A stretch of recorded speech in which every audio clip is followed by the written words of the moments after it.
just so you know, I'm recording this for training purposes on my end. So me and Sally can review this and make changes going forward. So just an FYI. Oh, great. Now I'm nervous. Yeah, right? don't. Now you can't swear. Yeah. Well, no. You can swear. Oh, darn it. Yeah, so we're going to teach you how to create auctions. We're going to get you familiar with the back end. The really cool part here is that you guys are both in a review status. So there's nothing that you can mess up. You can go in there and do whatever you want. You can create auctions. You won't be able to post anything at this point until we have a chance to take a look at it. So don't be afraid that while you're creating test auctions or whatever, that something's going to go active. So you don't have to worry about that. Yep, go ahead. Sorry to interrupt. I watched your video you did yesterday. Can we upload pictures during the kind of that test sandbox phase, or is that not possible? Oh yeah, you can create as many draft auctions as you want. We can delete those. We can, or a lot of people will just start with their first real one and see how it goes, and just keep adding to it. So sure. Yep, absolutely. You can do practice auctions. Just because you create a draft doesn't mean we have to make it go active. So we can either delete it or just leave it in there. So. Okay. Perfect. What you'll notice is that I logged in. I'm logged in on Ben's account right now under Warehouse 94. But we log in the exact same way that a bidder does. We just have a drastically different back end. It's all the same login. It's just as an affiliate we have all these different features. You can see every single auction that's on the site. You can interact, much like a bidder would. You can use the search feature, the advanced search. You can't bid from this account. So this is just an affiliate account just made for creating auctions, so you can't bid. But it is a good idea. Just a quick tip here. Right after you post your first auction, I would encourage you to look at it in the auction listing view just to make sure it looks the way that you want it to. And you'll actually get an idea of what bidders are looking at. Because that's your first sales point. That's what's going to get people to click in and potentially bid. So those first 3 pictures are important. I'll show you how to choose those and just make sure it looks the way you want it to. Everything that we're going to be doing primarily is from your dashboard. Before I jump into that, I just want to show you your account page as well. This has your contact information, your address. You also are able to upload your logo here. So this will show up on your auctions if you want one. If you don't have a logo, I would encourage you to get one created. Fiverr has a lot of options. There's a lot of cheaper logo creation options these days. But you just upload that here and that'll... What's that? Oh, I just used Fiverr the other day, actually, to get a few ideas from folks. Yeah, for under $50, I've bought probably half a dozen logos from it, and you can get a pretty high quality logo for around $50, and you can't really beat that. And it's quick too. Oh yeah, for sure. Once your logo is uploaded here, that's going to show up on your auction and on your invoices as well. So you only have to upload it one time. It just goes there, and that'll be used everywhere else. Another important part, and I talked about your affiliate profile. If you're looking to accept consignments, Ben, this might not be something you're going to worry about right away. But on the affiliate properties page, this is your profile. So this is where you can link your website, give a little bit of information about who you are, what you do. You got your email address, phone number, all your social media accounts. And then it asks you some questions here, like, do you accept consignments? Ben, you might leave that unchecked, so that way you won't show up on the map and you don't have to deal with a lot of calls about, hey, I want to consign this or that. So if you don't check that, you won't be on our list of affiliates accepting consignments. All right, gotcha. Yep, and then it's got some specific questions. Do you do off-site auctions? Do you travel to the seller's location? Do you receive, okay. So consignments is, do you receive goods at your location? Off-site auctions, do you travel to the seller's location? And then opt-in for leads, yes, I want to receive leads, or leave it blank if you don't. It's also got some other information that we just keep track of here, as far as if you have a dealer's license, an FFL, you can put your tax ID number in there. We're not really using that at this point. Yeah, and that's about it. the opt-in leads, is that coming from KBID Corporate or? Yep, that just means you're going to be on the map. So if Be on the map. Okay. sellers, yep, so if a seller's looking for someone to sell with, you'll be on the map and you'll be shown there. It also helps us because we get a fair amount of phone calls and we use the same map and we say, okay, here are two options in your area, and we go from the map as far as who's indicated they want to receive leads. Gotcha. So that's that. Might not be the first thing you do, but if you're going to be taking consignments, I would put some time and effort into that because that's really your first step to be able to recruit consigners. I'm going to jump back to our dashboard, and I'm just going to go through what these options are here. You'll notice there's 3 tabs. The first one is our current auctions tab. And this is set up in a way to kind of give you a quick snapshot of what you have going on. So it'll show you your draft auctions, your active, and then those that have closed but are awaiting settlement. So the idea there is that, okay, you can log in and see, I got these 2 auctions in draft that I need to finish. I got one that's active, it's closing on the 29th or whatever the date is. And then I got these 2 auctions that have closed, but I'm choosing not to settle it until I pay out my consigners. So I'm going to wait until I settle it until I've paid them out. So the idea is that you kind of have a quick snapshot of where you're at in each one of your auctions if you have multiple going on. And you can use that in different ways. Like if you're not using consigners, there's a settlement status, which we'll talk about. You can use that as, you know, everything's buttoned up on our end. We've got everything shipped that needed to be shipped. Now it's settled. It's done. So you can kind of use that status as whatever works best for you. But that's kind of the point of these 3 up top. Okay. On the bottom, we got some KPIs, and we're big on data and giving you guys the information that you need.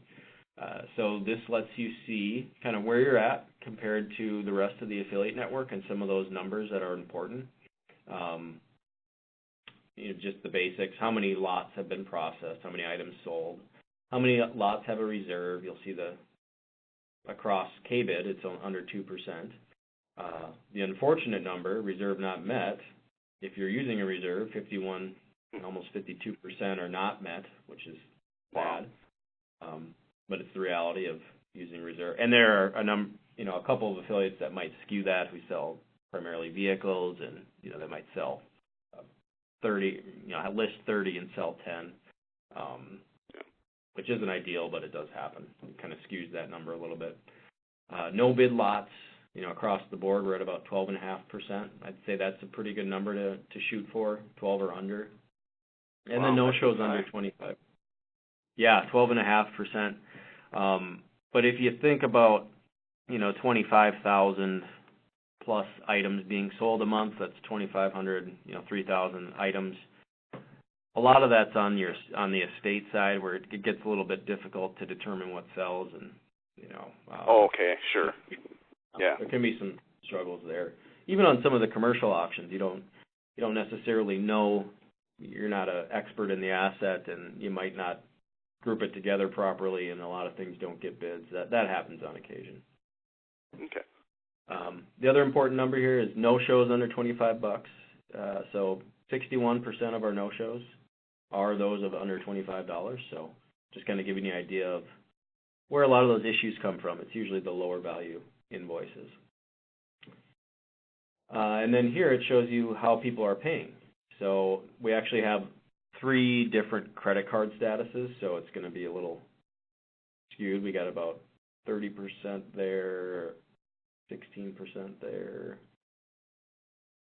6% there. So about 50% of invoices are paid via credit card, 40% cash, 2.5% check, 3% no-show. So it gives you the breakdown of how items are paid. And you'll only have, kind of jumping ahead here, it depends on what you're going to use for accepting credit cards. If you use Square, you'll just have paid Square or paid credit card. If you're using a merchant account, you'll have paid card on file or paid credit card. And I'll talk about the distinction there down the road, but just so you're aware. Okay. So does that that makes sense, you can run that on any date range, and it just gives you a quick snapshot of kind of how you're stacking up against the averages of KBID as a whole. Yeah, it's good Yep, information. makes sense. Awesome. The next tab here is your all auctions list. So this is going to be every auction that you've ever created. So you're never going to lose that data right now. If at some point we need to truncate some of that, we'll for sure let people know, but I don't see that happening anytime soon. So you can always search for auctions here. You're never going to lose that data. You can go back and take a look at auctions you did 2 years ago. The next tab is our reports and tools tab. Here I'm going to open this in a new tab. We have manage affiliate users. So you actually have the ability to create sub-users underneath you, and you can actually limit what they can see. So if you don't want them to have information on, using or seeing the financial information from an auction, you can limit that. If you just want them to be able to upload images, you can do that as well. So there's a couple different things you can do underneath your account to allow people to work and create auctions for you. The next report is our VIN lookup. That's just pretty self-explanatory. You can enter a VIN in there, and it's going to shoot out some information for you as far as make, model, year, all that fun stuff. We also have our print barcode labels here. And you'll notice I like to open these in new tabs so I don't have to keep going backwards. But you can create there's a couple different formats here, and these Averys are actually made for stickers, so you could print these off onto stickers on these different sizes of Avery sticker, whatever they're called, blank. Yep. You can also kind of customize that as well. So if you're doing a sticker, you might want to put your website on there. You might want to, so here we got a phone number, we got the name. So some people will do that just because if I put a sticker on the item, it's going to go home, so it's just a little bit more of a reminder. In here I can create a PDF, and it will shoot out these barcode labels. And we showed you, and I'll show you how we're going to use those for uploading images, but this is one option for creating those barcodes, and I think it goes up to 10,000, which is probably unnecessary, but big auction. Yeah. Any questions on that? So you will be using, most likely you will be using those barcodes and the sticky backs or whatever is in the printer. Right? Yep, and you don't need to do the stickers. You could just do it on a regular piece of paper and put it in a 3-ring binder and go that route too. It's completely up to you. And then take the pictures. They're good forever. I mean, lot one's lot one for every auction you do, and then all Correct. the pictures after Exactly. each, all lot two, right? Yep. Okay. Only have to print it off one time until it gets dirty and broken or crumpled up, then you Yeah. can do another one.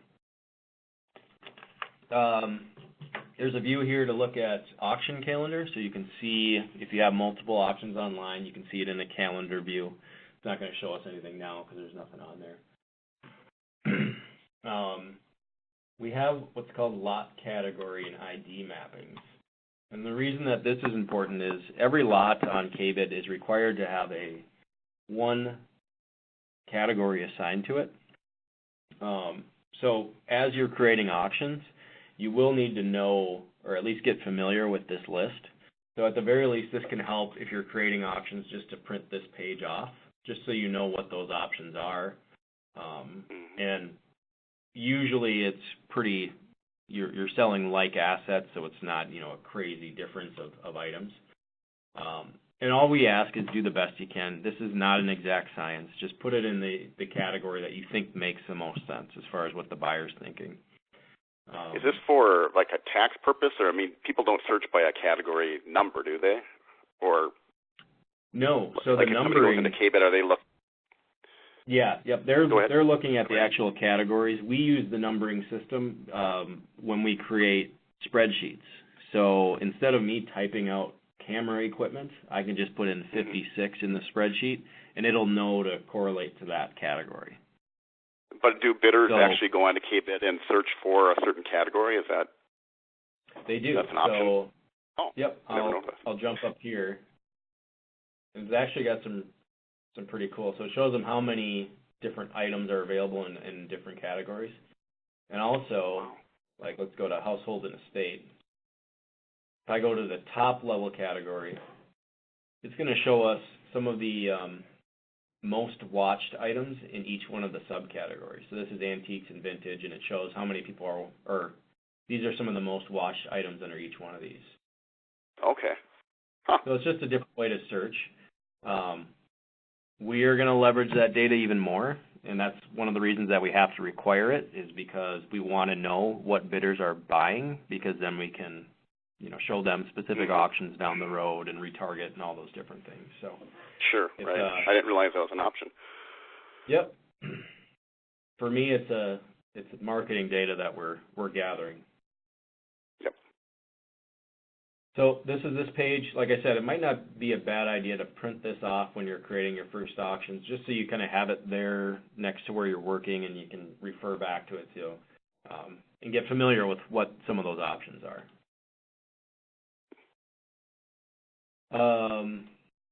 We have a search keywords report here that's going to show you what bidders have searched for in the last 30 days. So what's the most popular right now? It's a big report, so it takes a little bit to pop up. But that's interesting. You'll see that change with seasons. In the spring, you're going to see more boats. In the fall, you're going to see more ATVs and snowmobiles and different things like that. Trailer is usually always on top. It's very common for that to be up there. But you see the top 10: trailer, boat, mower, tractor, welder, camper, lathe, refrigerator, Ford, flooring, Milwaukee, John Deere. Yeah, you get the whole list to kind of see what people are searching for.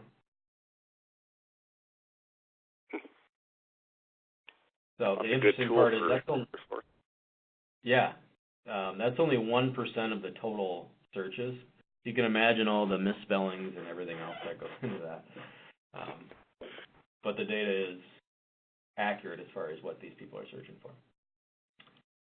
The next report shows you how many bidders have signed up in the last 24 hours. So actually here, in the last 24 hours, we've had 126 bidders sign up. And then in the last 30 days, we've had about just under 2,000 bidders sign up.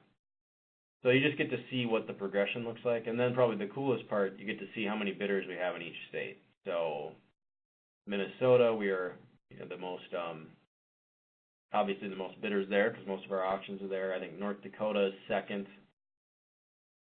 Wisconsin's third. Iowa, South Dakota. And, like even Alaska, we got 75 bidders and 27 in Hawaii, 1,000 in Texas. So it's just kind of interesting to see where the bidders are. Is it 221,000 total, or I thought it was over 300? Does that include maybe Canada or something too? Or that's just Minnesota. So 300, close to 300. Mm-hmm. Close to 300 throughout the country. But 60, 70% of them are from Minnesota, which is to be expected, because most of our auctions are here. So if we say a number to a prospective seller, we can say 300,000. I mean, that's an accurate, roughly. Yes, and one easy way to do that, and you'll start to see this while you're watching your auction, but the higher these bidder numbers go, there's 215, 295. That's probably pretty close to where we're at. We're probably close to 296. Once you start seeing the 300,000, then you'll know we've hit that, and I'll probably make a big deal of it too once we hit that Gotcha. Number. Yep. Pretty soon. Yep. We do get about 50 bidders a day, 50 new bidders a day? 75 to sometimes 100, depending on, like the last 24 hours we've had 130 almost. So depends on what's going on. The bigger auctions, the more promotion we're doing, we'll kind of kick that number up. So it kind of ebbs and flows a little bit. The last two reports here are more on the financial side, and this is still on the reports and tools page of your dashboard. The first one is your buyer's premium by billing period. And we'll talk more about this as we go through your first auction progression. But basically how our billing works is we don't bill you on a per auction basis. We bill for buyer's premium collected that are processed in our system within a certain date range. So from the 1st to the 15th of the month, we bill on the 25th for invoices processed in that time frame. And that could be one auction, that could be 10 auctions. It really depends on what you got going on. And then from the 16th through the end of the month, we bill on the 10th of the following month. So there's really 2 billing periods per month, and it all depends on what you process in the system as far as you've been paid for these items. And that'll make more sense as we get into it. But this report will show you exactly what you're going to be billed for. So in this case, you know, September 16th through the 30th, which isn't even done yet, that invoice isn't coming out until the 10th of October. But I could run this report and see, okay, there were these auctions, these bidders. It even goes down to the bidder line as far as how much you've collected in buyer's premium. So that just correlates with the invoices you'll receive from us for BP. Okay. Make sense? And then, yeah, and then Chris, you guys, do we pay those once a month, twice a month, about each period, or how does that work? Yeah, so it'll be twice a month. Yep, you'll receive 2 invoices a month for buyer's premium that'll be paid. But And if you don't have any, automatically- yep, you that's can pay it. drawn from the billing day? Yep, or you can pay it right when you get it. It depends on what you want to do. Okay.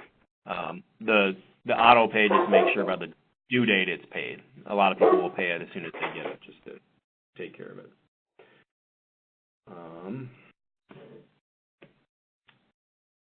Yeah, and we'll talk more about that as well. And then we also have a sales tax report, which allows you to run by date range and show you what you've collected in sales tax. And there's nothing in this account right now, but it'll give you a report of what you've told the system that you collected. And that's the important part to realize there. This is just data based off of what you're putting into the system. At the beginning of the auction, we put in the sales tax rate. So we say, okay, this auction is 7.275 or whatever it is. And then at the end of the auction, we say we collected this amount from this bidder was tax exempt, this bidder was a no-show. So we report based off the data that the system receives. I guess the point is, if we make an error, the report's going to be wrong. So just be aware of that, just like anything else. That's why it's important to double check and make sure that things are correct. All right. So I'm going to jump back into our dashboard. That's just a quick overview of those 3 tabs. You'll notice up here in the upper left, we have, well, first there's a search bar, which does come in handy once you start getting some data in there. You can search by auction number, by invoice number, even bidder number. Say if bidder number 9387 calls you and says, hey, I have a question about my invoice, you could throw that number up there and it should pop up your invoice for that bidder. So as you get data, it becomes more useful. What is the more? So it says auctions, invoices, lots, and more. What else? Name, maybe. Bidder number. The new auction button, that's going to be our first step in creating a new auction. We will do that here in a second. Not right now. The next button is our seller overview, and I'm going to jump in there real quick and give you a quick explanation.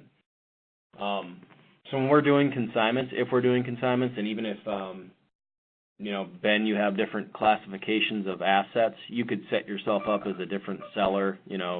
Seller 1 is just our furniture. Seller 2 is just our furnishings. You can use this in any way that you want. But specifically for consignments, you want to track who your sellers are and make sure you have all their correct information in here. And this sellers page is where you can do that. On the bottom here is our seller list, and we can just keep adding our sellers straight from here. Starting with the seller ID, if you want to use one, a lot of people will just use acronyms like their first letter of their first name and their 2 letters of their last name. That comes into play on the Excel spreadsheet import again, if you wanted to use that. Not necessary. And then just name, company name, email, address, all that stuff so you can keep track of here. We can also assign commission rates. If we know for this seller we always charge them X%, we can say this is my default commission rate for Randy or whoever your seller is. And we can always change that on a per auction or per item basis, but if we know, we do a lot of work with this guy, he's always charged X%, we can assign that right away. I'll get into creating commission rates after your first auction closes, and we can set this up. We can actually apply it to your to your auction and see what a settlement looks like. Right now, we're not going to get into that too much because we don't have data to play with to see what it would look like. So we'll get into that after your first auction closes. Okay.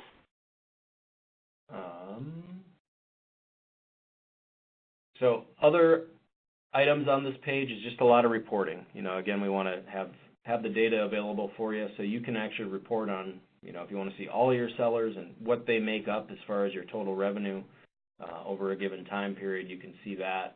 You can also run PDFs for, say you did 10 auctions for one seller and you want to see everything you've sold for them. You could do that here. Just select your seller and select the date range, what you've sold for them, let's print it out. And then you can even get some of that in CSV format to put into a spreadsheet as well. So this is all about managing your sellers and creating them. Can you you can have multiple sellers in one auction, right? Say if somebody's item didn't sell in a previous auction, you want to lump that with the next auction. There's a way, I'm sure there's a way to plug them in for whatever. Yeah, exactly. We assign a seller for each lot, and that could be the same guy for everything, or it could be, there's 50 items, and we got 50 different sellers. If that seems like a headache, but you could do that theoretically. All right. Last but not least, the infamous AKB, the knowledge base. I'm just going to get in here a little bit and show you guys a few things. Hopefully you got a chance to kind of poke around in there and see what's all available. I really like the search feature here. Any topic that you're wondering about, you can put in there.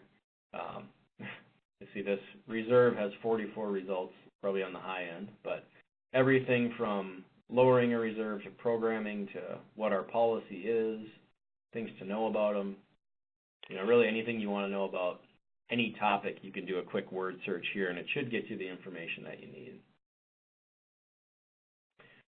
Otherwise, we've broken it into sections. We have our first and foremost, the policies and procedures, what you need to know. So that goes from our policy overview, which is just our whole list of policies and things to be aware of.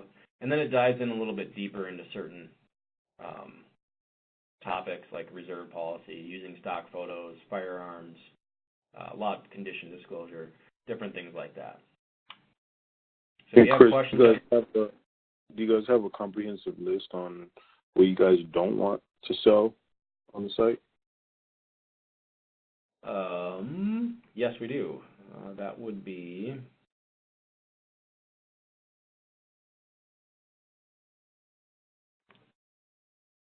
assets that are restricted. I think you were back. You had it there. Yeah.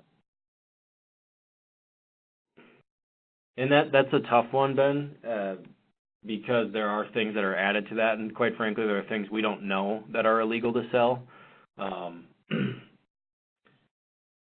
So, let's see. Assets that are restricted. The reason I ask is I don't have manufacturers that tell you guys I don't want you guys putting stuff up on your website. I don't know if that's a thing or not. Who said that? Like for example, like UGG. I'm just going to use an example like UGG boots. There's some manufacturers that are real sticklers about putting their stuff up on websites. Yeah. So I don't know if you guys have anybody like that. Maybe not. Yeah, this is about. We do have some things that are illegal or restricted. That would be one that we really wouldn't know. If you hear of those, you can let us know and we'll try to add it to the list. Can you see that right now? Yeah. Okay. So this is our as comprehensive as we have it right now. and that's underneath the policy section. But as far as, ultimately it's up to you to make sure what you're selling is legal and you have the right to do it. But again, if you find something that we should let other affiliates know about, just let us know, and we'll try to make people aware. Okay.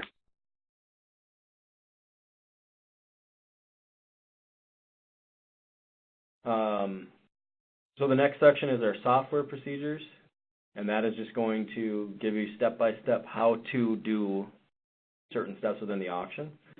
I'm not going to go through this right now because we're going to do it here in person here in a minute. But really, if you get caught up, this is the place to go. It should give you all the answers that you need as far as what the system does and how to get things accomplished in there. Next, we have from the bidder's perspective, just a few questions questions that you should be prepared to answer. Like what is extended bidding or what is a max bid? Bidders will call you and might have some of those questions. So if you're not familiar with the bidding process, it might be helpful to look in there. Look through we have a bidder knowledge base as well that answers some of those questions, just so you don't have to defer and say, I don't know the answer. And most of them are pretty simple. It's just knowing what you need to know. So there's some good things in there. The marketing section has everything from our logos and some of the materials that we have available for purchase. So if you're going to use our logo, that's not on this page. That just shows you some things other than the signs that we have available for purchase. Use of the KBID. Do you have your artwork on there? Like if I wanted to add a KBID affiliate underneath my business logo, do you have the actual artwork you can use? Yep, so under use of the KBID brand, it just gives some explanations, and then on the bottom here, it's got the affiliate logo in different formats here. Okay, perfect. Like I said, I might hold off on a month or two because we're redesigning the affiliate logo. So if you're going to get something printed, okay. I would hold off a little bit. We're right in the middle of getting that reworked, and it's not going to be a huge change, but we want it to be accurate. Yeah. Yeah. That was a quick question. I know it's the end of the third quarter now, but those brochures you handed out for 2018, do you know when will the 2019 be coming out? In late fourth quarter, or do you guys plan on doing those again? Or I do, but it's not going to have a date on it this time. So, okay. Yes, probably. In all reality, it'll probably be ready in January or February. Hopefully January, ideally end of December. But I will see. I don't have one feedback. In front of. Yeah, I don't have one in front of me, but maybe you could I don't know if I could put a sticker over that 2018 or something. If that's viable. Yeah. Well, I got to think about that because that is coming up.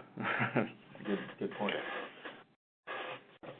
But yes, we will definitely have those again next year just because they work really well, and they look good as well. Yep. So here there's this whole section on logos and branding. There's some resources there. There's also marketing your auction, so it gets into our marketing options. Explains the marketing rebate plan again. We got the case study, how you can track campaign performance, and just some other advertising options that are out there. If you have any questions, you can always give me a call as well on anything marketing related. Okay. Sales and development section. We got our sales handouts that we went through at the training. We got some tips for lot composition. We got an actual request for proposal from a county. I blanked out all the names and everything, but just so an affiliate could see that if they were looking to get some of that county work, what would you expect in an RFP? Pretty involved. At the end of the day, it's not that complicated. It's just that these are the outdated processes that a lot of the government uses these days. Also, just some more resources on like CRM software. Lessons learned, that's kind of an interesting story. From a $300 toilet, we had an auction go kind of pseudo-viral. It was the urinals from the Metrodome. And we have buyers from all over the country, and we were on the radio and in news stations all over the country. So it was just kind of our first taste of going viral. It was really kind of an interesting time. Yeah, and just some other, really good articles to take a look at as far as where you're starting. We also have that podcast that I mentioned here.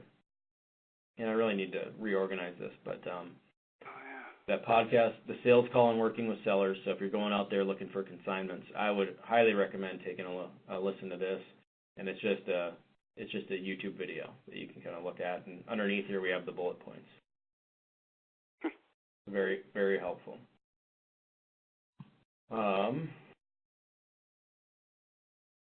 Yeah, there's a lot in this knowledge base, so it takes a while to go through it. Let me get back to the home page. Titled registered assets, if you're going to use us as the dealer of record. And I'll stop you right there. If you have anything that has wheels on it and you're selling in Minnesota, or anything that floats or drives or anything, give us a call.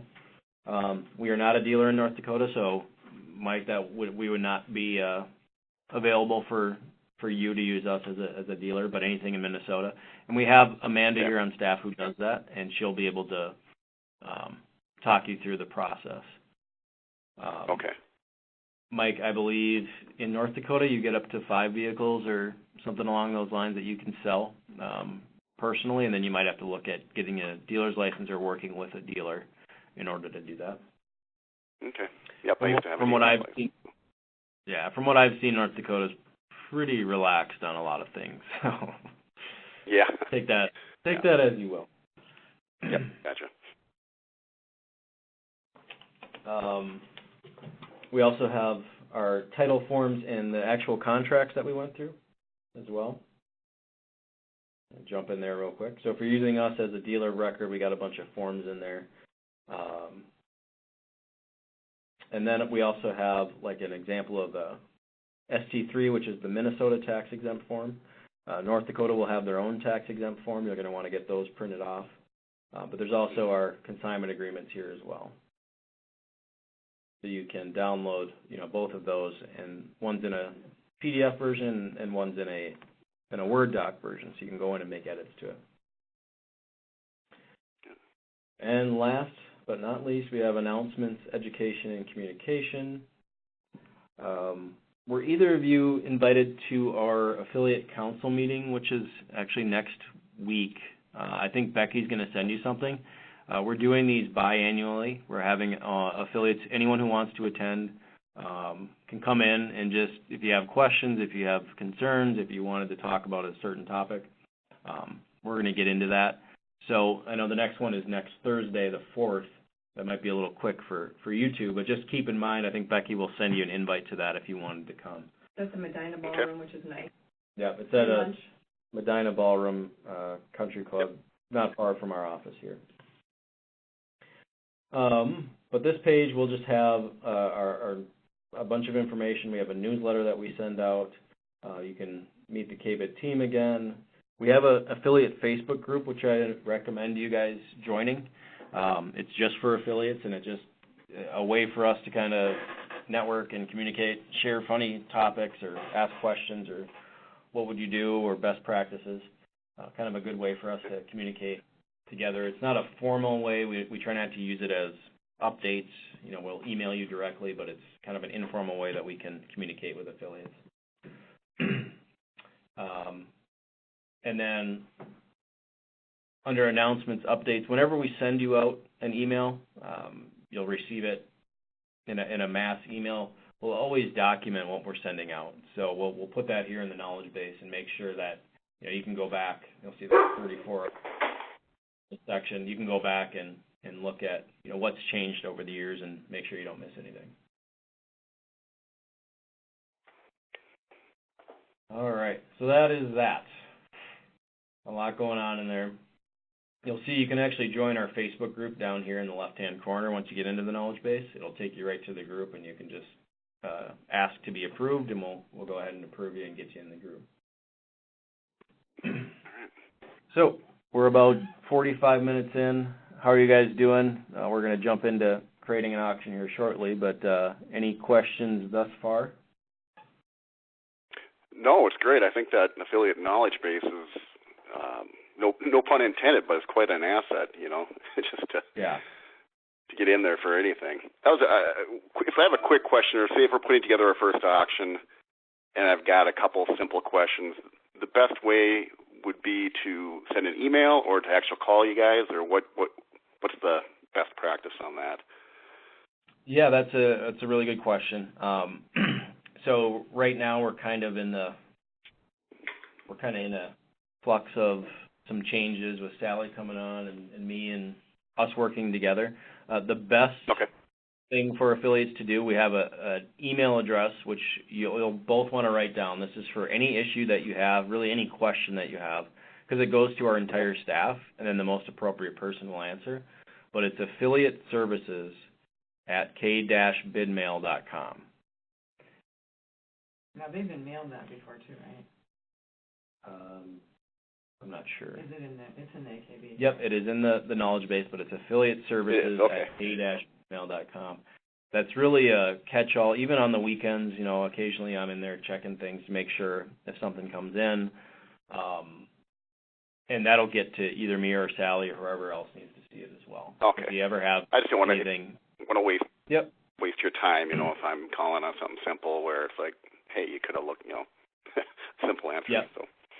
Well, the other thing too is, we are required, especially when it has to do with bidders and or a complicated situation, we do want like the paper trail for your benefit as well, because every once in a while something kind of comes back to, haunt you, and we can look back. Last year, this bidder did 3 no-shows. So we sort of require you to start the conversation. If you just have, want some empathy, or you want to figure out how to get into policies and procedures, just give me a call direct and we'll go through it together. But anything that's involving another person, a third person, then make sure and track it through the affiliate services, kbidmail.com. Yeah. Gotcha. Good question. In the past, it was usually working with me or whoever's doing the training directly. But we're trying to move towards everything in that affiliate services, just so we know, I'm out of the office occasionally. Sally's out of the office on site. We know we can get it addressed as soon as possible. That's the best way to do it. Okay. All righty.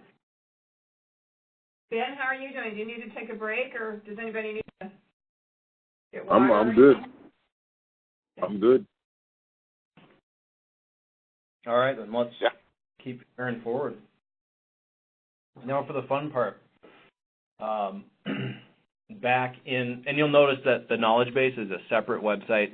It's through a system called Zendesk, which is a customer ticketing system. That's how we communicate with both affiliates and bidders. So if you send an email into affiliate services, it creates a ticket for us, and we can assign it to different people and all those things. Same thing with bidders. They write us an email. They call us on the phone.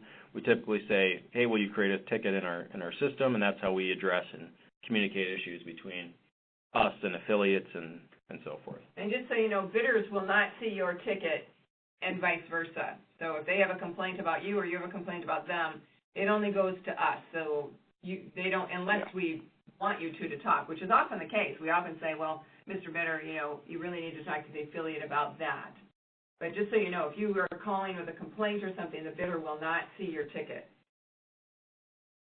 Unless you want them to, and then we'll see what we can do.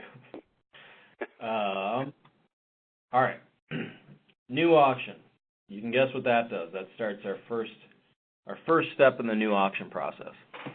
The really easy minor mistake that I see occasionally new affiliates make is they think they're creating a new item and they keep hitting the new auction button, and eventually they'll have 15 draft auctions created because they just keep creating the same thing. So just keep that in mind.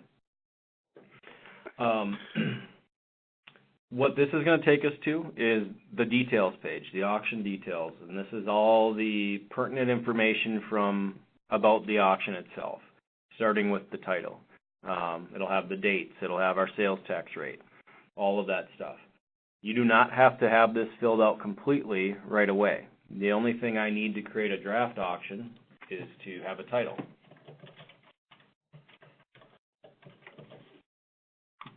And I can go down to the bottom and hit save draft and just keep working and start creating lots. But I'm going to go through all this and show you what it all means right away, just so you're aware. Starting with our title, that is just that. I wouldn't overthink it.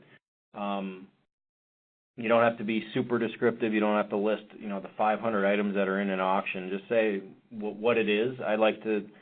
I'm a fan of kind of telling the story of an auction, if there is a story behind it, if it's a liquidation or retirement, if it's, just excess inventory, or if it's just Warehouse 94 auction number 1, that you don't have to overthink that part of it.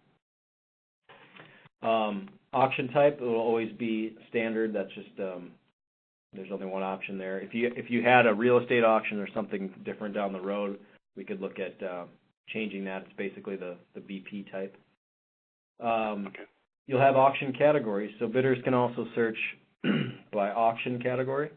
If they just wanted to see sporting goods or vehicles, they could search by auction category. I would encourage you to choose at most 2 of those, because what I don't like seeing is someone just chooses everything because they think that's going to get them the most play.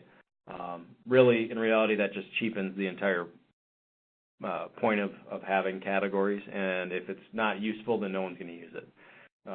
So I'd say 2 at most is probably probably going to be good enough. And the title is going to be used on somebody, searching. That's what it kind of picks up, right? The title. In the lot, yeah. In the auction, not so much. So our search is more item-based. This is the title for the entire auction. Okay. Just a general overview of what you're selling. Gotcha, I understand. But a good question. Yeah, that'll come more into play with our titles of our items. This is just kind of the what do we got selling here. These next 2 sections, I want you guys to pretend that they don't exist. Pretend that they're not there. The first one is a passphrase, which actually allows us to have a private auction. So how we've used that in the past is a big company with 5,000 employees wanted to do an internal auction for just their employees. We could put a passphrase in there and just send them a link, and they could do whatever they wanted to do. So pretty rare use case for that, but it is available if we needed it. For your company auction. Yeah, if you wanted to. I mean, we're still going to charge you a BP, but I don't know how useful it'll be. Image-based URL, that's just going to auto-populate for us, so we don't need to worry about that. Our description is that first line or paragraph of the auction, just kind of telling the story of what we got selling. Again, if there's a story behind the auction, this is where I would encourage you to kind of get into that. I think buyers want to know that it's a company that's been in business for 30 years and they're selling everything. Or, this is one of many auctions to come from whoever it may be, and we specialize in selling whatever. This is your opportunity to kind of give some of that information. If I jump into the All Auctions button here, I just want to show you what that looks like. I'm going to just click into this first auction. This is where that description is.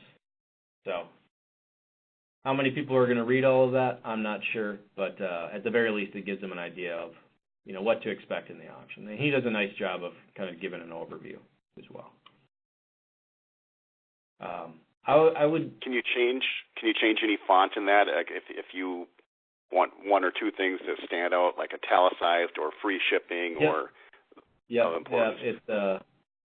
There's a couple different options here, so you can change sizes and different things like that. It's going to be standard on the all auction list, but once they click in, you can have different options. I would avoid getting obnoxious. Yeah. I would avoid getting obnoxious with it. Some affiliates go way overboard and put a huge fonts and big colors and all of that. To me, that's just not very pleasing to the eye. I use discretion with the bold. Some people just bold the entire description, and it's like you can't even see. You're right. I'm just thinking if there's 1 or 2, like a phrase, 1 or 2 words, not like a whole bunch of jumble. Yep. I know people, their eyes look at it for just a few seconds. So. Some people will put, important, this is a 1-day removal only, things up here as well. I think that's appropriate sometimes if it's really, really important information. You just don't want to overdo it and have our inspections are from 9 to, I don't think you need all that information up top because we typically have that in the bottom of every auction. But if there's a really important point, you might want to make that in the description as well. Scrolling down, we have our details section. And this is primarily information that buyers need to know about the removal. So if it's, say it's an inspection by appointment, well, you got to call Mike at this phone number from this time to this time, Monday through Friday. That's anything that a buyer would need to know regarding the auction, the removal and inspection primarily. Or if it's, come to the back loading dock or whatever it may be. You can put that information there. It is important to know the distinction between details and terms. Terms are what they're agreeing to.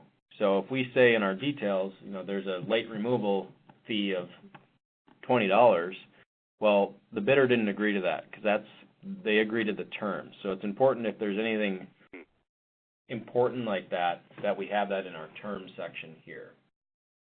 Could you go look through other people's auctions and kind of use some of their terms? I mean, piece together the ones. Yep. I would encourage that. There's two main things that you guys need to think about here, at least in your first auction. The first one is what payment types are you going to accept? Payment type, okay. So you might have cash, check, credit card up to $5,000, wire transfers required over.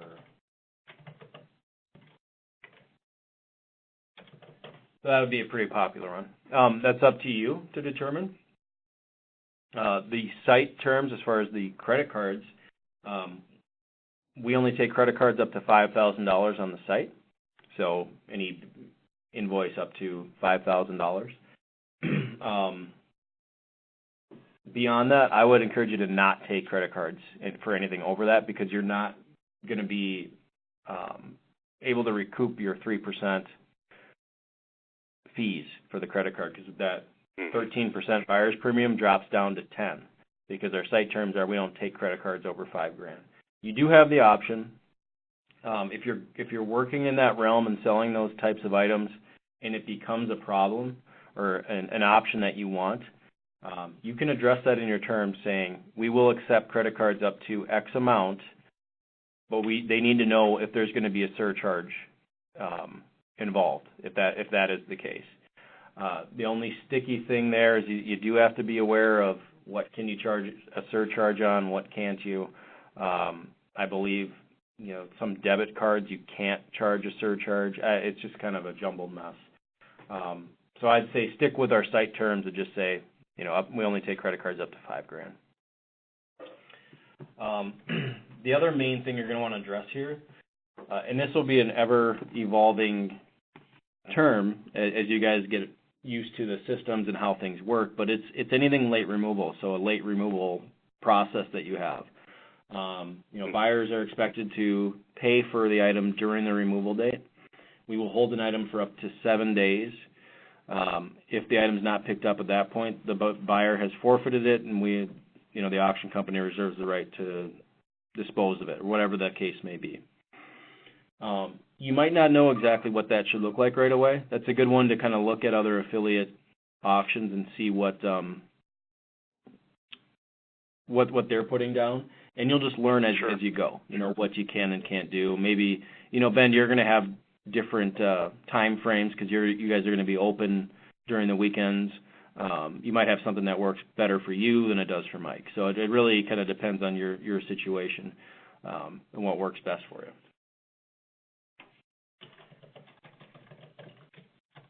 Is there a certain affiliate, Chris, that you can recommend? Like, look at this guy. This guy's, got it down pretty good.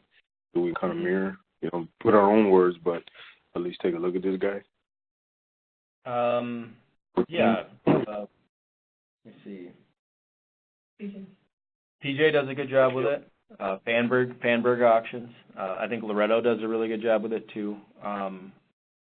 There are some that are way more strict than others that, their late removal policy is, if you're not here on removal date, then there's nothing we're going to do for you. I would encourage you to be a little bit more lenient than that, kind of bend but don't break, and you'll kind of see how that works as you get going. But have some boundaries, but also have some flexibility. Mm-hmm. At the very least, if you have it addressed in your terms, you have the ability to do something. You have the ability to charge someone a late removal fee. You don't necessarily have to do it every single time, but if you want to be able to enforce something, you have to have it in your terms. The other thing is you're training your bidders, so there might be a little bit of a grace period. You're laying down your terms to see if it even works well for you, but you're just sort of you're training them as much as you're training yourself. So kind of see what works with some boundaries, but then have some flexibility. So that'll be as you can see, a kind of an evolving thing that, you got to take a look at your business and your processes and what dates you're open and kind of make sure that works for you.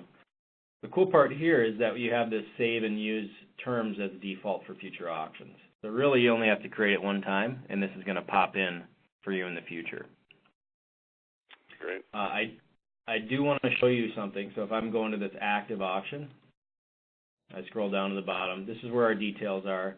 You'll see he's kind of doubled up on his payment types. He's got this in here as well. But this information right here, the buyer's premium, and then this auction's contracted and managed by, and then who the manager is, that's going to auto-populate for you, so you don't have to put that in there. Yep. And everything down here, underneath this line, that's also going to auto-populate as well. So we've already got you covered on a lot of the things that are auction-specific. It's as is, where is, sales tax will be, applicable sales tax will be collected, that there's a 3-minute overtime. All those things, you don't need to worry about that. It's really just specific to your auction. And you'll see this affiliate, I'd say the biggest thing with any of our terms, we want to make it easy to read and easy to understand. There's a really good chance no one's going to read this just because it's one big blob of text. I would break that into bullet points and try to make it easier to digest and to read. Because ultimately we want people to read it, want them to understand it. That's our goal. Just going to say bullet points would make that a lot cleaner and easier on the eye. So that is that. So jumping back into our details section, so we can save and use that as a default going forward. The next tab, we have our shipping tab. And this one will be evolving with what you're doing as well. It might be, in this auction, it's a 1-day removal on site at the seller's location and you just can't ship anything. That might be the case. If you can ship, it's just, what does the buyer need to know? At the very least, if you have a standard shipping or handling fee, a $5 handling fee, and then we charge you whatever the shipping costs are, you'll just want to make note of there, we can ship. Please call us at whatever your number is beforehand if you need to verify that it can be shipped, if you don't know that everything in the auction is shippable. And then our fee structure is we charge a $5 handling fee per item plus shipping fees. So that way if they win 6 items, at least you have the ability to collect that handling fee 6 times. Again, at your discretion. Ultimately, I don't think you want to be gouging people on the shipping end. If you can double things up and, only charge them 15, that would probably be ideal.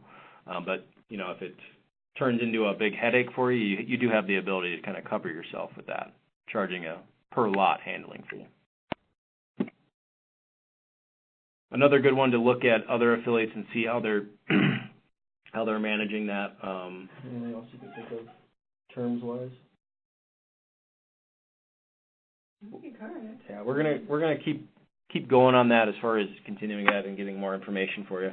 I think you saw. In terms of the shipping. Yeah, I think you saw a lot of what PJ was doing in his little corner there. How he's got that set up that he knows exactly what he needs to charge.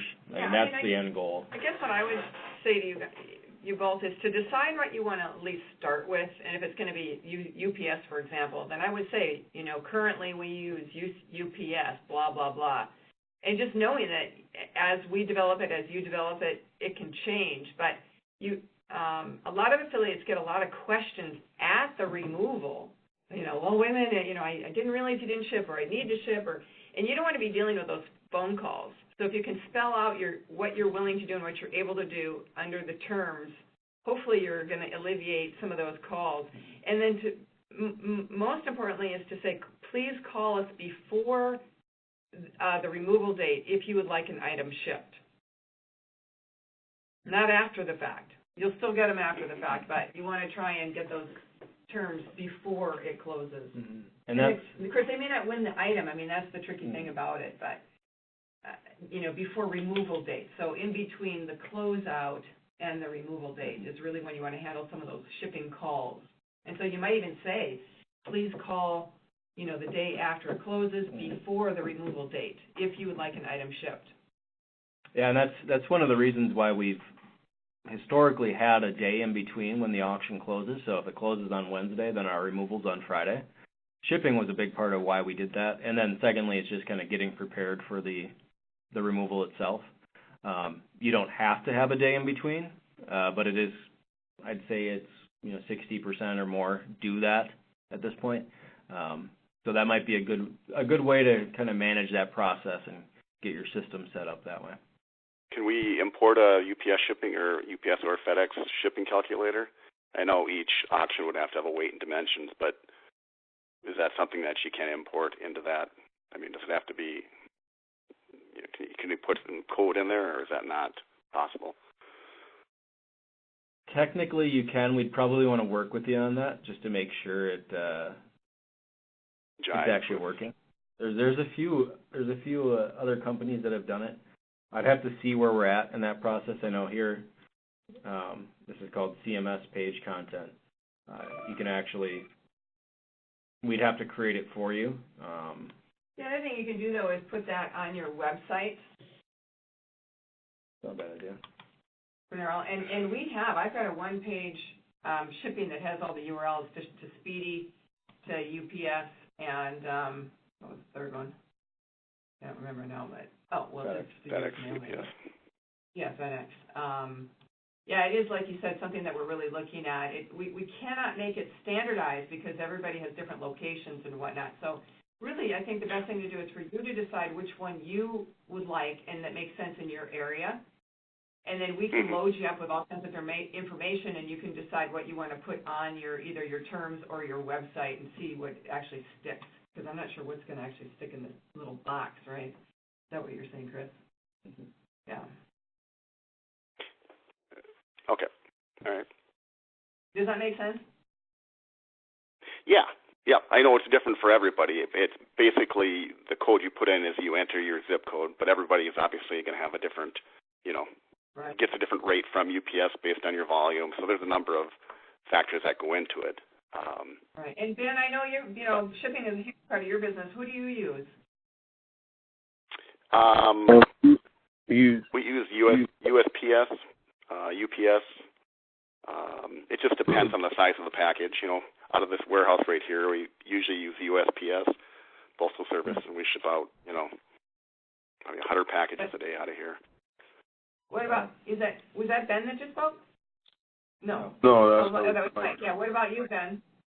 I use USPS and FedEx. Those are the two that I use. USPS. Do you have any comments or suggestions on this issue? Because I know, like we had talked, if you didn't ship, you wouldn't be in business. Right. It depends on the size and the size of the package and the weight. Right. And how much volume you do. If you do a lot of volume with UPS, you can get a very, very discounted rate. But if you're just shipping a few packages a week, a lot of times it won't pay for it. So. Well, that's also, in case you're wondering, that's what. Go ahead. What I was going to say is USPS also has flat rate envelopes and things like that for packages under a certain weight. So I save a lot of money shipping packages like with their flat rate envelopes. Things exactly. like that. So Mm-hmm. Are you using like a stamps.com or are you using a discounted shipping for the USPS? I just go right on their website, Mike, and just do it right from their website. I do have an account with them, so I do get a little bit better rate. You do, okay. Yeah. It's not a whole lot, because they're already so cheap, but it's something, Mm-hmm. Yeah. Yep, that's good. There is ways to get discounted shipping from the post office, so looks like you're taking advantage of that, which is good. Yeah. Cool. Well, I hope you understand why we haven't standardized it. Every affiliate has, different ideas about it and different, like you said, zip codes. So we are taking a look at it, though. Yeah, it's a complicated issue. Mm-hmm. But an important one. We'll be looking at it here in the next year for sure. The next one is our online payment. So before a bidder pays online, we have the opportunity to say whatever we want. So if it's, hey, thanks for your payment, as a reminder, there is no shipping available on this auction, so we'll see you during the removal date. That might be a really good line to include in there. Or if it's, hey, thank you for your payment. If you need this item shipped, please call us prior to making payment, and we can add a shipping fee to your invoice. So that might be one that you can do, because we can actually add the fee right to their invoice rather than have to, invoice them separately, so they don't have to pay one time. Or your process might be, thank you for your payment. Please make your online payment. If you need shipping, pay online first and then call us. We will send you a separate Square invoice for the shipping amount. Prior to the item being shipped, that needs to be paid, and we'll get it sent out within 14, whatever it may be. So that is your opportunity to kind of explain what your process is, what the expectations are there. That is also another one you might want to consider for in your terms as far as that late removal pickup. It doesn't happen very often, but what if someone pays online, doesn't make it to the removal, and it's 2 weeks later? What do you do with those items? We got to make sure we address that in our terms. Items can be held for up to 7 days or 14 days. This is what happens after that fact. So it kind of ties in there. So yeah, that is our last step of what we get to tell the buyer before they make the online payment. And again, we can save and use that for future auctions as well. Does that make sense? Any questions on how else that would be used or why we would have that in there? No? Perfect. No, that makes sense. All right, so we're going to move down to, and we'll just start on the right-hand side here, gets into our auction schedule. So when does it start, end, close, when are the removal dates, when are the inspection dates, all those fun things. We can start it in the future, or we could have just a start now button, like that. It doesn't necessarily mean it's going to start right now. It just means that by the time that we're ready to publish it, it'll be active right away. That's typically what I do. Okay. We can also take a look at our closing date. Just consider here, there is an option to close an auction at 5 in the morning, 7 in the morning. We've seen it happen. It probably happens 3 times a year. And it's unfortunate, but there's really nothing we can do if you close an auction at 7 in the morning and you don't catch it and the auction closes. So just be very aware. It'll always default to 7 p.m., but just take a look at that and make sure that your dates are correct. Take a look at the auction as it's closing or when it's active, just to make sure everything's good to go. Not to scare you, but it does happen. And typically there's a lot of buyers that are there anyway because they know it's an error. They know that the auction's not supposed to close at 7 a.m., but they've caught it and they think they're going to get a deal. And there's usually, there's still the same amount of bidders there anyway, so it's kind of interesting. And of course the bidders don't tell us that the auction's closing at 7 in the morning. They just want to see what happens. Last thing here, if you're closing an auction 2 weeks out, think about holidays, think about football games, think about political debates, think about those big things that might cut into people being on the computer. It's typically just holidays are the big things. I know, presidential election, the debate nights were huge. I mean, we did see a decrease in traffic there. Vikings-Packer game, that might have a big impact on traffic as well. So just be aware, take a look out, see what's going on that date. It's kind of easy to overlook when we're thinking 2 weeks out, so just be aware of that. Inspection date, you can do by appointment, or you can actually put the exact date. So in this case, I'm going to put the 29th, and we're going to start it from 10 a.m. The only thing to know here is that for these dates, we started on one day and then ended on the same day. So it's always one time period. You wouldn't want to have it from the 29th to the 5th because that'd be, 120 hours straight. But you can always add multiple days if you need them. So you can just keep adding dates if you want to do that. Yep. And that goes the same thing for your removal dates as well.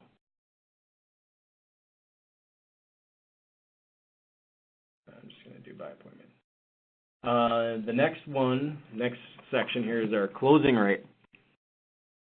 So on KBID, all the items don't, when the auction closes, it's not that at 7 p.m. all 150 lots just close.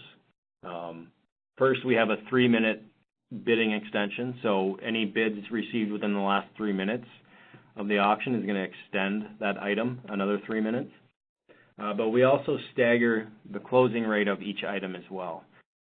How this is set up right now is that the first 7 items are going to close at 1 item per minute. Items after that, so 8 through 100, let's say, are going to close at 10 items per minute. And the reason that we have that available is typically in a lot of the auctions we were doing, we'd have a lot of vehicles and higher dollar items in the front. And then there might be 500 items in the back end that might not be as big, so some of the smaller stuff. So we need to be able to speed that up on the back end, but have it go slower in the front. There are no rules to this. I would say, try to shoot for a 30-minute to an hour-long auction if possible. If you got a lot of items, it might be a 3-hour auction, and that just might, that has to be the way it is. But what I've seen, just to make this make sense, just talk it out loud. So if I had 100 items in an auction, I might do, one item per minute for the first 10 items, and then 3 items per minute after that. So that would, in a 100 lot auction, that would be about 40 minutes total, which I think would be a good time frame. Not too long. You don't want to make it too extremely long, have it 600 items closing at 1 item per minute. That's going to get really long, really fast. But you also don't want to close 100 lots right away. You want to give people the opportunity to bid on multiple things. So there's not an exact science to it, but if you have questions on it, you can let me know. Make sense on that, the closing rate? Yep, definitely. Yep. The location, this is the location of the auction itself, and you do have the ability to save the address. So if you're working from the same location, you can always save that and keep using that. Our phone number, this is going to be the main contact number in the auction, so you can, that'll be the main number that bidders will call. It'll show up on their invoices, whatever that number needs to be, you'll put in here. Just check the map here as well. We are at the mercy of Google and Google Maps. This is a Google Maps extension, so if Google Maps doesn't recognize where you're at and it puts the pin on the map 3 miles away, that's what bidders are going to see as well. So be aware of that. You can usually it's just minor adjustments. We'll get that fixed, but just make sure that it's correct when you throw it in there. Okay. If I go over up here to the left-hand section, we have our bid increments. These are set in stone, so they're unable to edit. If you needed to edit something, we could take a look at it. If it's a higher dollar item or whatever it may be, we can make those adjustments as admins, but affiliates cannot. There are a couple check boxes here. automate invoices, that just means that once the auction closes, our invoices are going to be created and sent out. That's what we want. That's what we need. So leave that checked. Disable online payment. If we had a firearm auction and Square doesn't let us take payments for firearms, that would be the exception to taking online payments. So we'd want to make sure we get that selected. So that turns it off for the entire auction. Our footer, this will show up on the bidder's invoice. We can put whatever we want there as far as, like us on Facebook, or I think it just defaults to your address, but that'll show up on the bottom of your buyer's invoice. And then lastly, on this page, we have our sales tax rate. So that goes in on the auction level. It's always determined by at this point, by the auction location. We have it broken into state, county, city, transport, and miscellaneous, because that's what Minnesota is primarily around. The reason that we do that is on reporting, on that sales tax report I showed you earlier, it will actually break them down into these different buckets, and it makes it easier for you to submit to the state. So for Minnesota, for example, we got a state rate of 0.6875. Well, actually, it goes in as a percentage, so 6.875, and then 0.5 for a county rate to give us our total of 7.375. In reality, if I just put 7.375 up here, it's going to be the exact same thing. Our invoices are going to be, the right rate's going to be charged to the invoice. It's just going to make our reporting on the back end, it's not going to break it out for us. So. Any questions on the sales tax rate? Putting that in? Nope. Or anything else? Nope. Cool. So that is the details page. Like I said, we don't have to get that all done right away. A lot of people will start with the title and then start creating the auction, and one of the last things that they do is actually go back in and finish this page up. Once you get your templates done, it'll be a lot smoother and quicker down the road. But I'm going to go ahead and save this draft. And I'll jump to our dashboard real quick.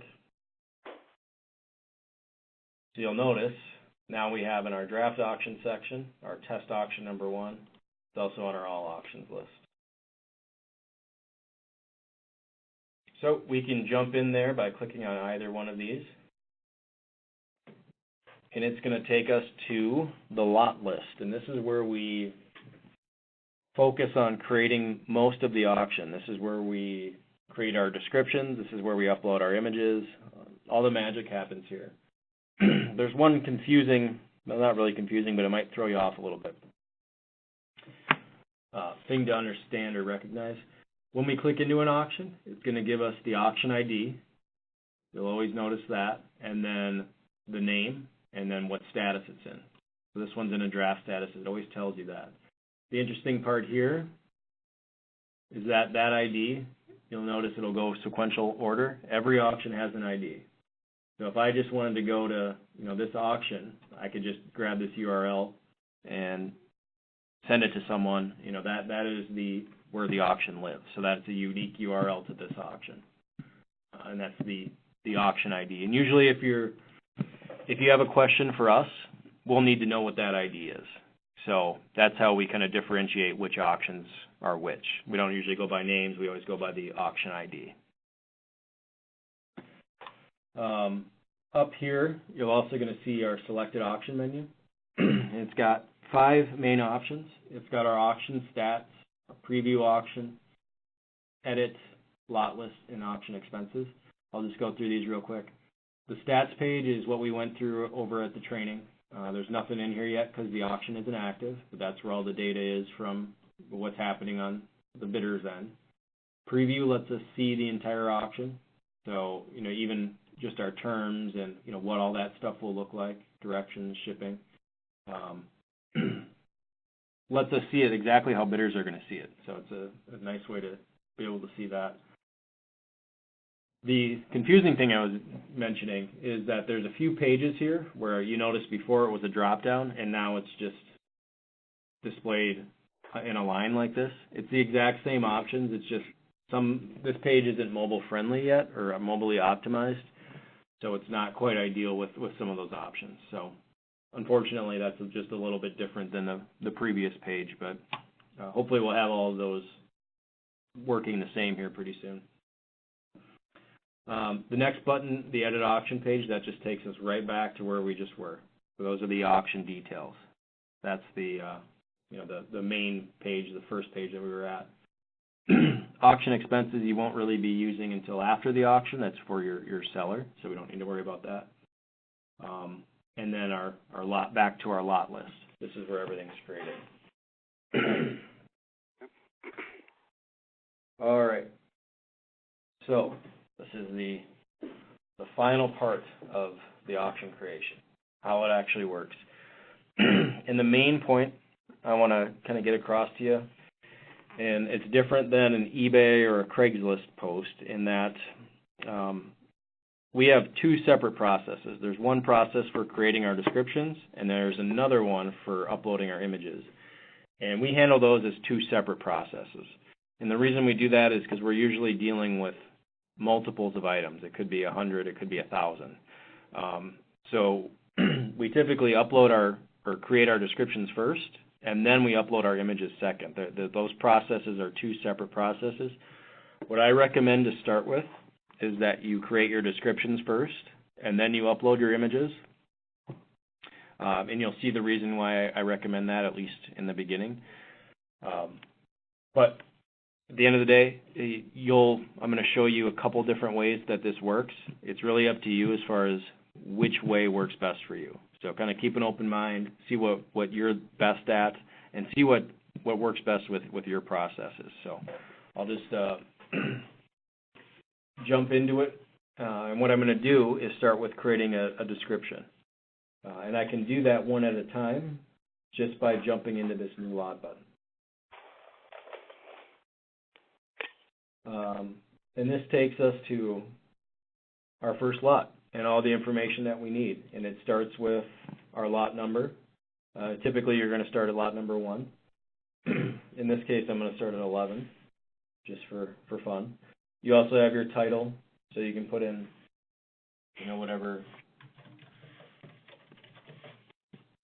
the title of the item is. I wouldn't get too overboard there. It's just a general what are we selling.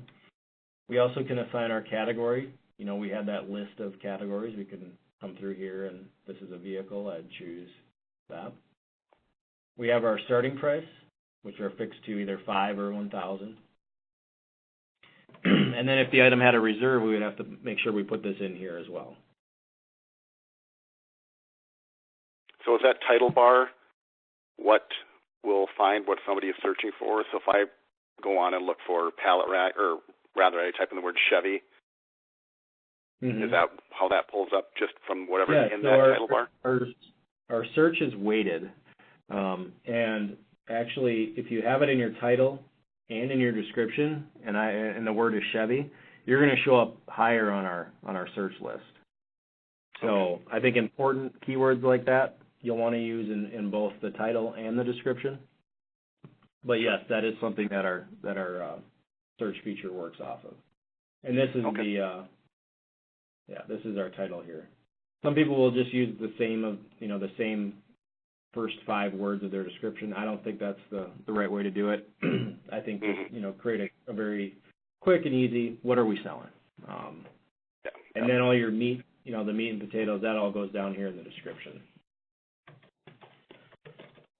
So in this case, we do VIN, make, model, all that information. And you have the ability, there's some formatting here as well. You can do some bullet points and different things like that. Chris, that's all the main. What's that? I said, I think I lost you for some reason. Saying reconnecting. There's something I should do here? What did you hear last, Ben?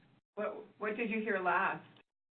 Well, it's not. It's I can't see anything on the screen. Okay, so you've been able to hear us? Yeah, I can hear, but I just can't see anything in it. And the screen is saying reconnecting, Chris. Okay. Mike, you still got me? Yeah, I've got you. Okay. It says weak connection? Reconnecting. Oh. Let's give it a minute here. Yeah. I'm actually going to grab a water real quick, so I'll be back in a second.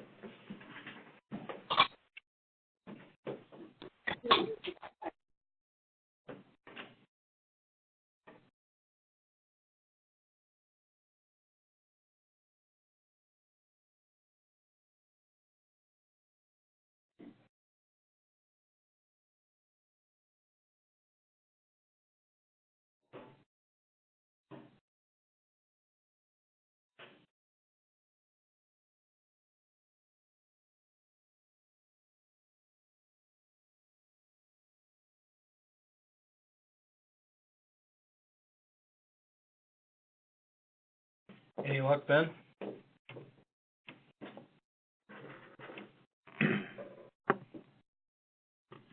Ben, did you have any luck? I don't know if he's still there. You there, Ben?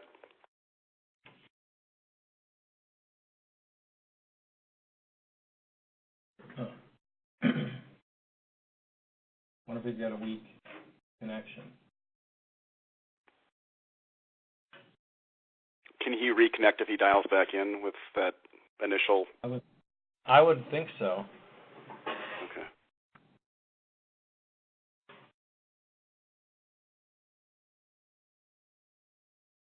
Hey, Chris? Hey, you're back. I'm back. Sorry about that. No problem. Can you see us now? No, I can't. I can't see you. I mean, I have Wi-Fi. I don't think my Wi-Fi dropped out or anything. I'm not sure why it all of a sudden just disconnected. Should I just disconnect and then try to reconnect or what? Yeah, I think you can stay on the phone, but try to go back to the link in the email. Okay. Leave the meeting and try to reconnect. We'll see if that works. All right.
Hey, sorry about this, Chris. It looks like it's my Wi-Fi for some reason. I'm not sure what's going on. Not connecting? Yeah, it's my Wi-Fi because I can't get my email either, so I'm not sure why this is happening.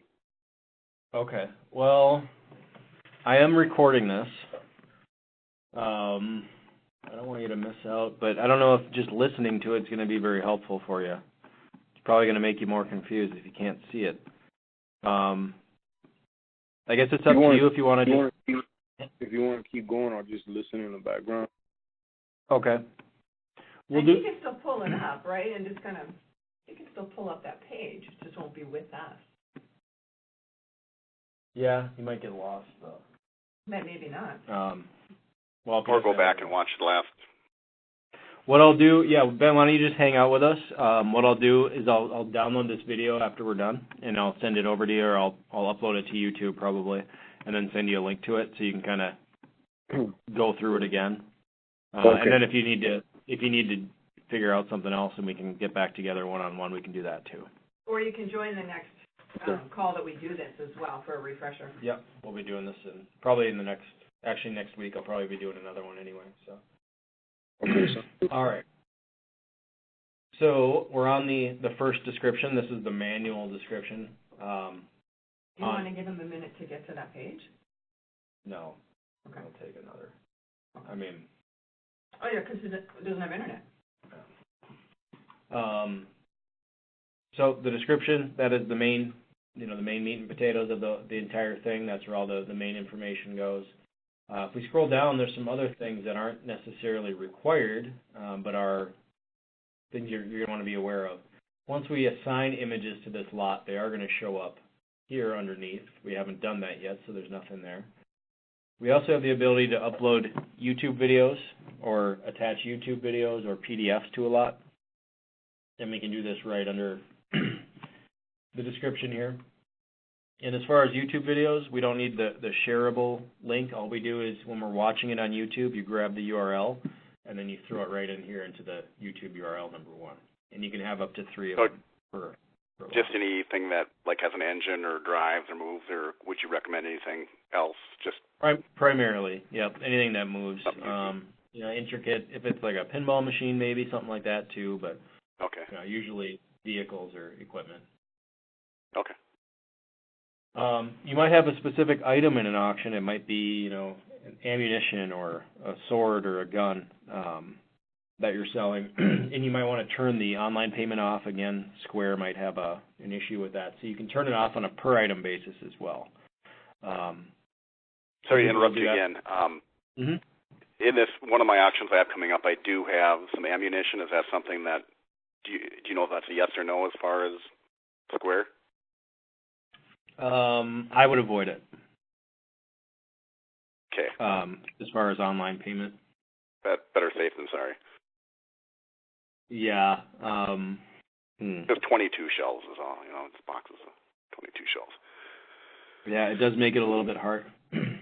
I don't want to encourage you to go around Square's terms of service, but we've had affiliates get turned off from using them for selling ammunition or firearms or whatever it may be, something tied to a weapon.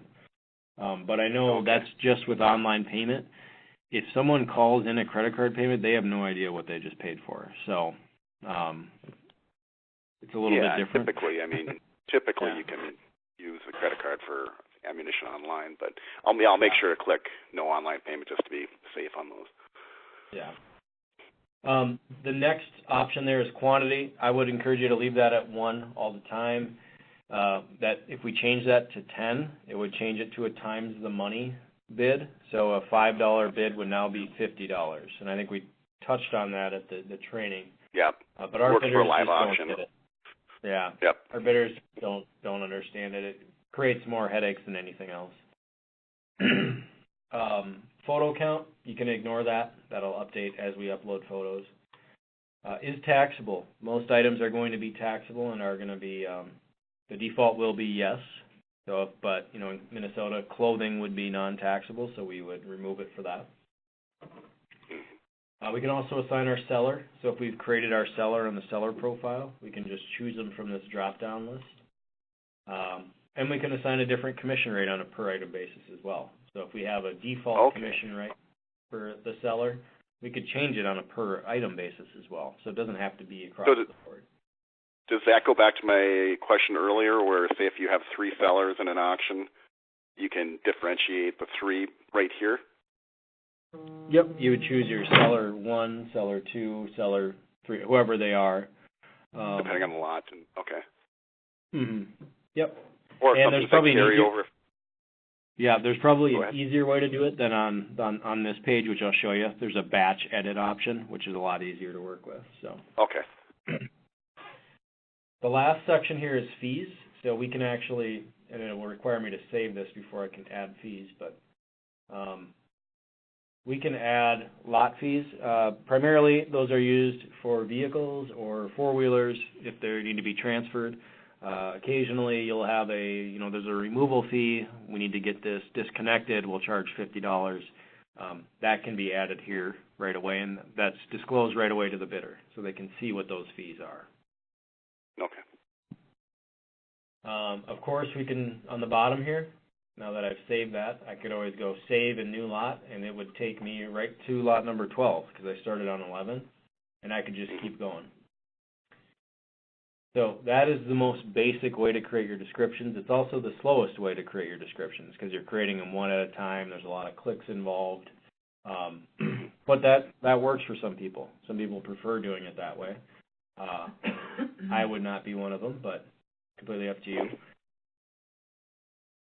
What is save and new lot versus save and next lot on the bottom? You just normally click save and new lot? Yeah, I don't know what the distinction there. That's a good question. I would assume that save and new lot doesn't assign a lot number, and save and next lot. I know what it would be. So if we already had, if I was editing lot 12 and I had 100 lots created, 13. If I hit save and next, it would take us to lot 13. That's what it would do. If you already had 13 created, you just click in it. Yeah, okay. But if I was on lot 12 and I had 100 created and I said save and new, it would take us to 101, and we'd start from there. Yeah, makes sense. I knew it had a purpose. So I'm going to jump back to the lot list. I don't think I need to go through any more of creating them one at a time, but you'll see now we have on our lot list, our first item is created, our lot number 11, the 2005 Chevy. I can always click into the lot number here to make any edits that I need to do right here in the lot. Ben's back. I'm back. All right. Nice. Internet's back? Yeah, I really don't know what happened there. It's never happened to me before. I'm not sure. I don't know. Huh. Overload on the system. Can you see my screen now? Yeah, I can see your screen now. Awesome. Perfect. Well, we just went through the way of creating an item individually through the new lot. Yeah, just show them a quick sneak peek. So yeah, the new lot button here has the basics of, this is how we would create an item one by one. And it just, and there's a blue question mark next to each one as well, which will give you an explainer of what each thing is as well. So if you have any questions on that, that's a good way to do it. Do some of those things lock up after that auction is live, like the reserve price or the description? Does that lock so you can't change the description? You know what I mean? Nothing will until 6 hours before the auction starts to close. Then everything will lock up on you. With the exception of a reserve price. The reserve price, you can lower a reserve at any time. You can't raise it, though. So, but what if somebody were to change the description from this is a new Chevy to this Chevy doesn't drive, like? Yeah, in those cases, it's kind of a case-by-case basis, and you'll have to communicate with us, and we'll figure out what the best course of action would be. But nobody else can change you or us. It's not like, or whoever you assign to get in there. It's not like all the other affiliates have access to your description. No. It's not an open forum, you know what I mean? It's just you. Yeah. I didn't know if you could add to that description saying there's a gull wing in the back of this Chevy that was not shown or something. You know what I mean? If you could add to the description. Yep. Anything up to 6 hours before it closes, and then it locks up. Gotcha. Okay. So Ben, we've created one lot. It's lot number 11. We named it a 2005 Chevy. If I wanted to go in and edit that, I can just click here, and it takes me into, all the information that makes up that item. And of course, I can go to save a new lot and now work on lot number 12 and keep going from there. What I'm going to show you next is how we can do this using a spreadsheet. So instead of creating one at a time within the system, we can do a lot of this work on a spreadsheet and upload that directly into the system. So I went to the Import Lots button, and you'll see there's an opportunity here to upload our tab delimited file, and that's our spreadsheet. Below that, there's also an option to import from another auction. So if you have an item or 10 items from a previous auction you want to resell or whatever, you can import from a closed auction. You just put in the auction ID and then the list of the lot numbers with a comma separating there. But what you'll see here, it'll say you can download a template of the import file in either .txt or XLSX, which is the Excel sheet. So this is where you can grab that Excel format to create our description templates. And show you what it looks like. So this does need to be exact. You would need to use this at least, they would need to be in this order. Everything would have to be the same as far as what these columns are. But I can work on my titles and descriptions and all that information right here, instead of doing it one at a time and doing all the clicking that's required within the system. So if you're familiar with working in spreadsheets, it's a lot easier to do a lot of copying and pasting, and you can just pretty much do a lot more, optimize your time as far as writing descriptions here in the spreadsheet. The only things that you need to have in here are a description, a title, and a lot number. You don't need to assign a seller ID. You don't need to assign a category. I would actually not recommend you do that here. There's an easier way to do it. Starting price, you can, it's going to default to 5. Reserve price, you can always add that in the system. If I was using this to create auctions, I would only focus really on these 3, the title, the description, and the lot numbers, because I can go back and add that stuff really easily, and I'll show you how that's done. Okay. So does this format make sense as far as how to use this? Or yeah. Yep. Okay. And the photos, you don't do the photos on this, obviously. Nope. Photos separate process. So this is still on the description side. Oh yeah, okay. They're 2 separate. Yep. The one thing I would warn you about is you don't want to do a ton of formatting here. It's really, we lose a lot of the formatting ability when we use a spreadsheet because it's, pretty much a direct data transfer. So this is going to be formatting like italics and bold, you mean, or what? Yeah, any formatting, any bullet points. You're not going to be able to do any of that within a spreadsheet, which is fine for the most part. But sometimes you'll have to go back and clean some things up. Yep. So if I wanted to save this and import it, the only thing that you need to be aware of is that we do need to import these as a .txt file or a text file.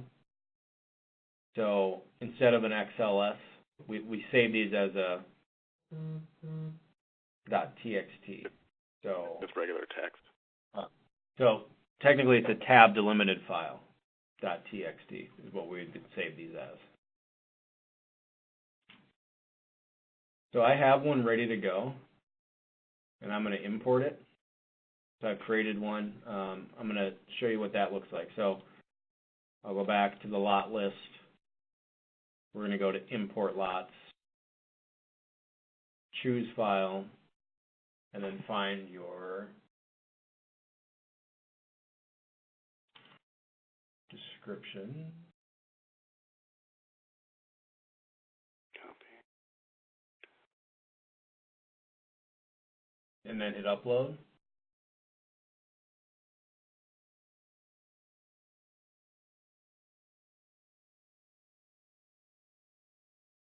So what you're going to see is it's going to give us, import completed, see the log for details, potentially an error, not all the items were imported, see the import log for details. And down here at the bottom, it's going to show us, okay, we have an import here on the 25th at 11:51, and then any details,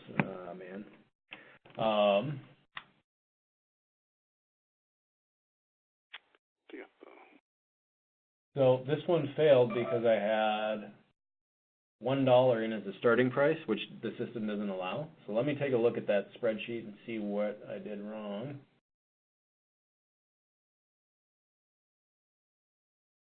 Yeah, I thought it was defaulted to 5. Yeah, or was that an older Or is that an older That file? was an older one that I haven't used in a while, so I wonder if Okay. I had that one wrong for whatever reason. June 25th, yeah. Yeah, it's got 50 cents. It's got stupid things. Let me try that again. I have a different one. So you can see that the import log, though, gives you pretty specific information as far as what went wrong. It'll tell you why the import crashed. We did that for training purposes. Yep, just to show you. What not? Yeah. Well, What not? Well, what can happen when So I tried another one. This one looked like it went better. So I see the details. Looks like I didn't have a description in for lot number 1, but it created lots 2 through 10 for me. So again, it'll show us the red if something failed. Now if I go to our lot list, and since that lot number 1 failed, it didn't create one for us, but it did create lots 2 through 10. I already created that lot 11 manually. So you can see how you can mix and match this as well. You don't necessarily have to do one way or the other. You can create 3 manually and then upload 20 via spreadsheet, whatever works for you. Just be aware that every time you upload that spreadsheet, if you change what you had in there previously, it will just update. It'll just continue to update the auction itself or the description. So just be aware of that. you can create a new lot number 1, right? Just new lot. Yep, I could go right now. I could do new lot number 1. We'll do.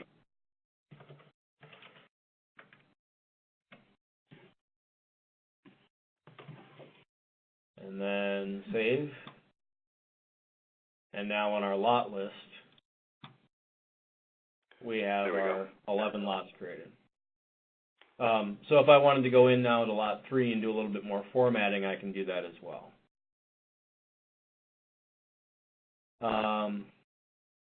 Yeah, that's about it on the spreadsheet import. It's pretty straightforward. It saves a lot of time if you're doing a lot of lots. I'd recommend looking at that. Another more advanced tip that is really pretty cool, and something that if I was creating auctions on a regular basis, this is probably how I would do it. I would probably do something like I just did, where I just put in dummy data for my lots 1 through however many I have. And we have this really cool feature called focused edit modes. And I have the ability to edit our lot categories en masse, or I can edit our titles and descriptions. And that's where I would, if I'm going in and typing a lot of this out already in a spreadsheet, I think this is probably the next best option. Because what I can do is just double click on this. Oh, that went to made to cancel that. Oh, did it again.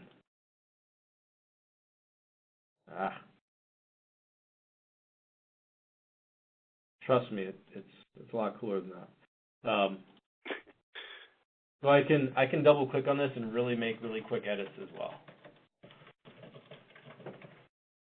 So that's our lot title. I can save that real quick. I can go into our description for lot number 1 as well and just start editing that.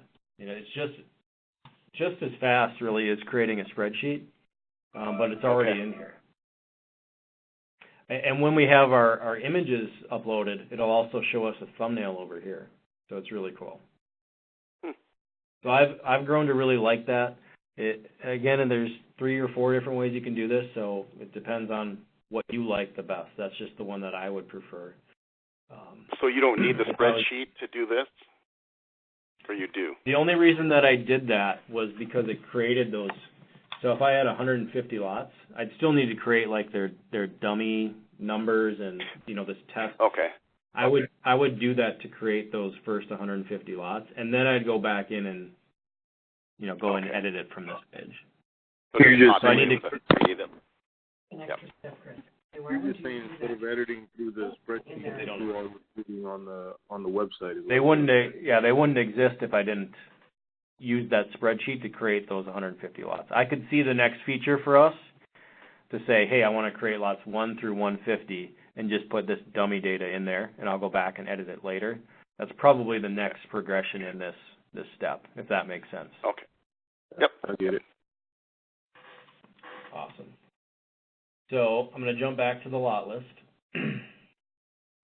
The other cool things that you can do here is the batch edit options. So that's why I said I wouldn't worry about assigning categories. I wouldn't worry about assigning sellers on the spreadsheet, because I can accomplish a lot of that right here. I can change the starting price. I could do a reserve price. I could change if it's taxable or not. I could do the category in mass. You know, and most of your items are going to be similar, so it's really easy to do. Sure. See, I just assigned these 5 categories. Yep. You could do everything as well. You know, if I wanted to change everything to, you know, select a seller, which I haven't created yet, very easily I can select all and get those assigned to the right seller. I can do the same thing for commission rate as well. So if, you know, these lots 2 through 11 were at one commission rate and lots 1 was at a different one, I could go to change that here in the batch edit option as well. It's kind of a hodgepodge, a mix match of what you can do. You can also delete lots in mass as well if you needed to. Okay. The last thing on descriptions I'll show you, another one of those focused edit modes, which is really helpful for assigning lot categories as well. So it's a really similar setup. So here I could say I want to assign a category of woodworking equipment, and I can attach it here into this one. And then I want to attach restaurant equipment. And then you can also search from your history, so make it really easy. You know, which one are you attaching per item, and easily assign those here as well. So we try to, you know, have a couple different options, because we do require that you assign those lot categories, and it can be a little time consuming. So this one is a nice way to be able to go through and really quickly get those assigned. Yeah, for sure.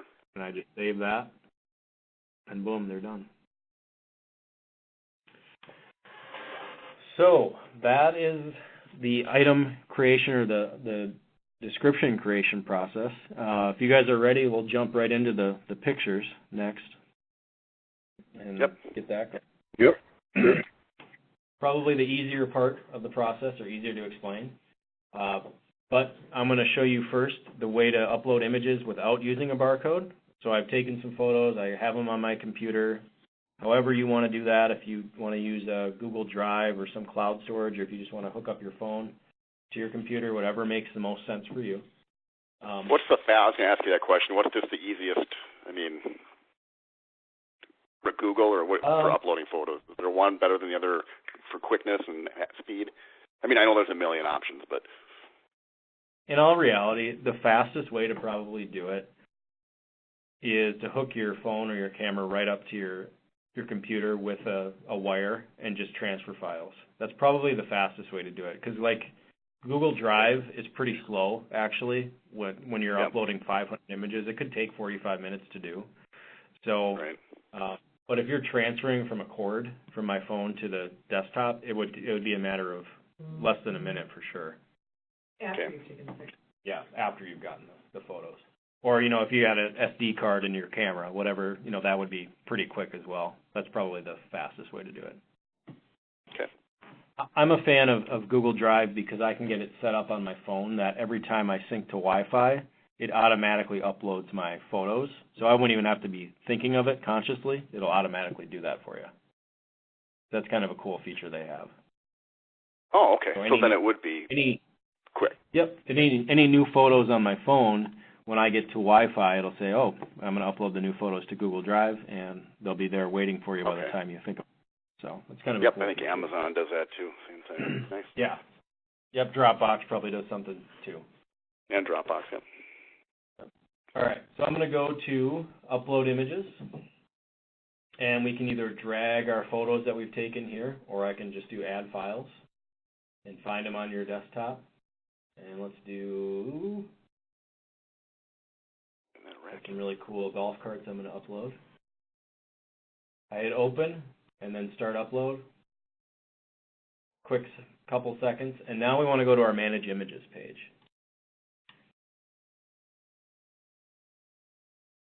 So what we'll notice here, and the reason why I recommend creating descriptions first is for this reason. We have our lot templates here. We have, okay, this is lot 1 through 11. We just uploaded 5 random photos. We didn't have any barcodes. We didn't have any naming conventions to tell the system where to go. So it just throws them down here on the bottom into an unassigned lot. What I could do is very easily manually drag and drop them to where they're supposed to go. There's also a move option right underneath each image, or I can move all images in this lot to lot number 10. So that is, the very basic way to do it. If I don't tell the system using either barcodes or naming convention, it's just going to throw it in on the bottom in an unassigned lot, and then I'll have to manually move them to where they're supposed to go, which works for some people. If I only have a 10-lot auction, these golf carts, actually, there's no reason that you would need to have barcodes because there's only 5 golf carts. It'd be very easy to be able to separate them and just randomly move them to where they're supposed to go. But the first image is going to be the one that bidders see first, so just be aware of that, so you can always change that to whatever you need it to be. Okay. What I'd want to make sure is that I save this page here on the left, and now our lot 10 of this auction should have images to it, and it should be synced up already. So if I go to preview, I just uploaded those 5 images and I just assigned them to lot 10. We're going to have descriptions for 11 items, but only 1 will have images. That's the only thing that we synced up. And I can click in here and see everything that's going on there. So that lot is theoretically done. Yep. The next way to do it is using those barcodes which we showed you, and I already showed you how to download. What that will look like on your desktop, and we've used green paper in the past just because it makes it really easy to see. You can use white paper, doesn't really matter. We've just used green.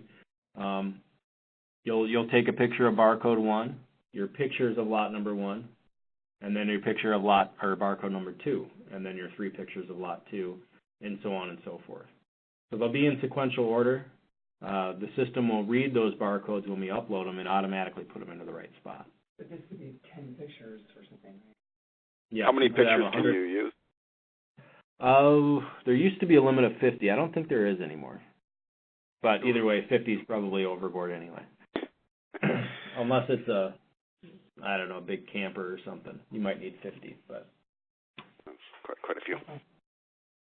Yeah. So I'm going to upload those images that I just showed you with the barcode and kind of see how that works with the system.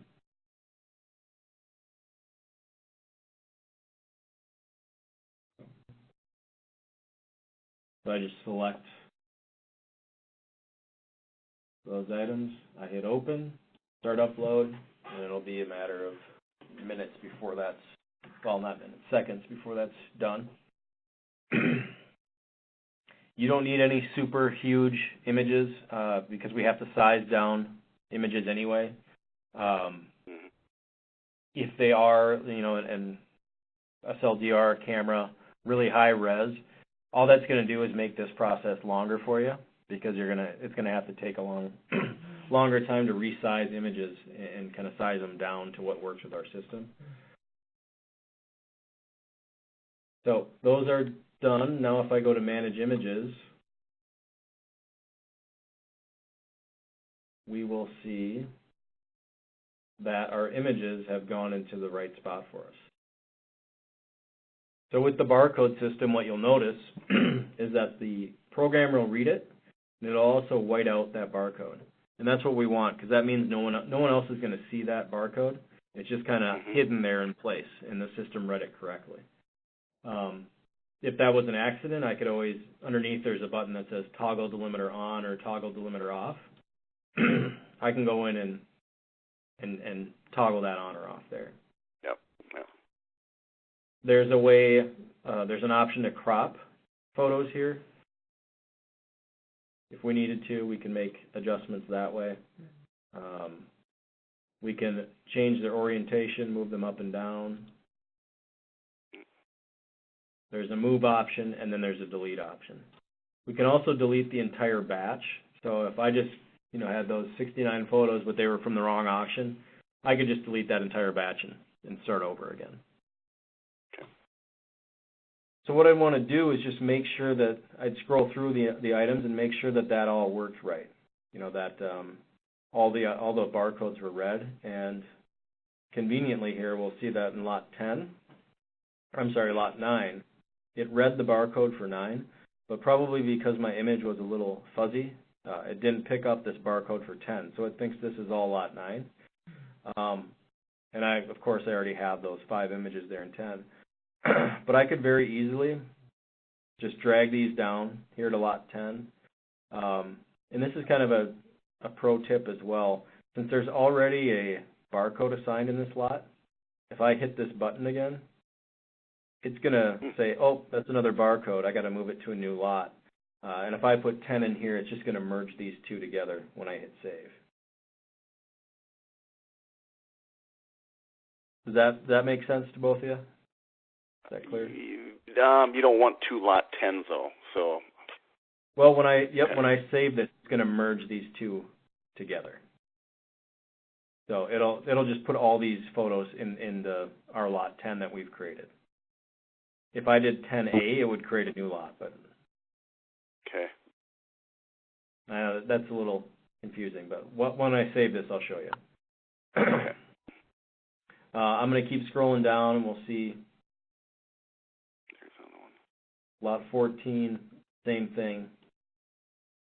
I can just create that lot 14 and go from there. What questions do you guys have on this? So if you scroll back down to lot 10. Oh. I just saved it. Let me go back.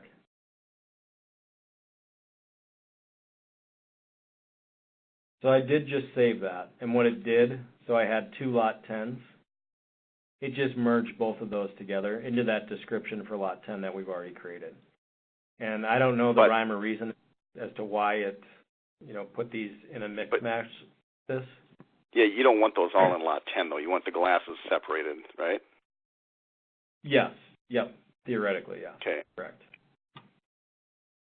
Just pretend this is all the same glasses, I guess, or the same golf cart. Oh, okay. Gotcha.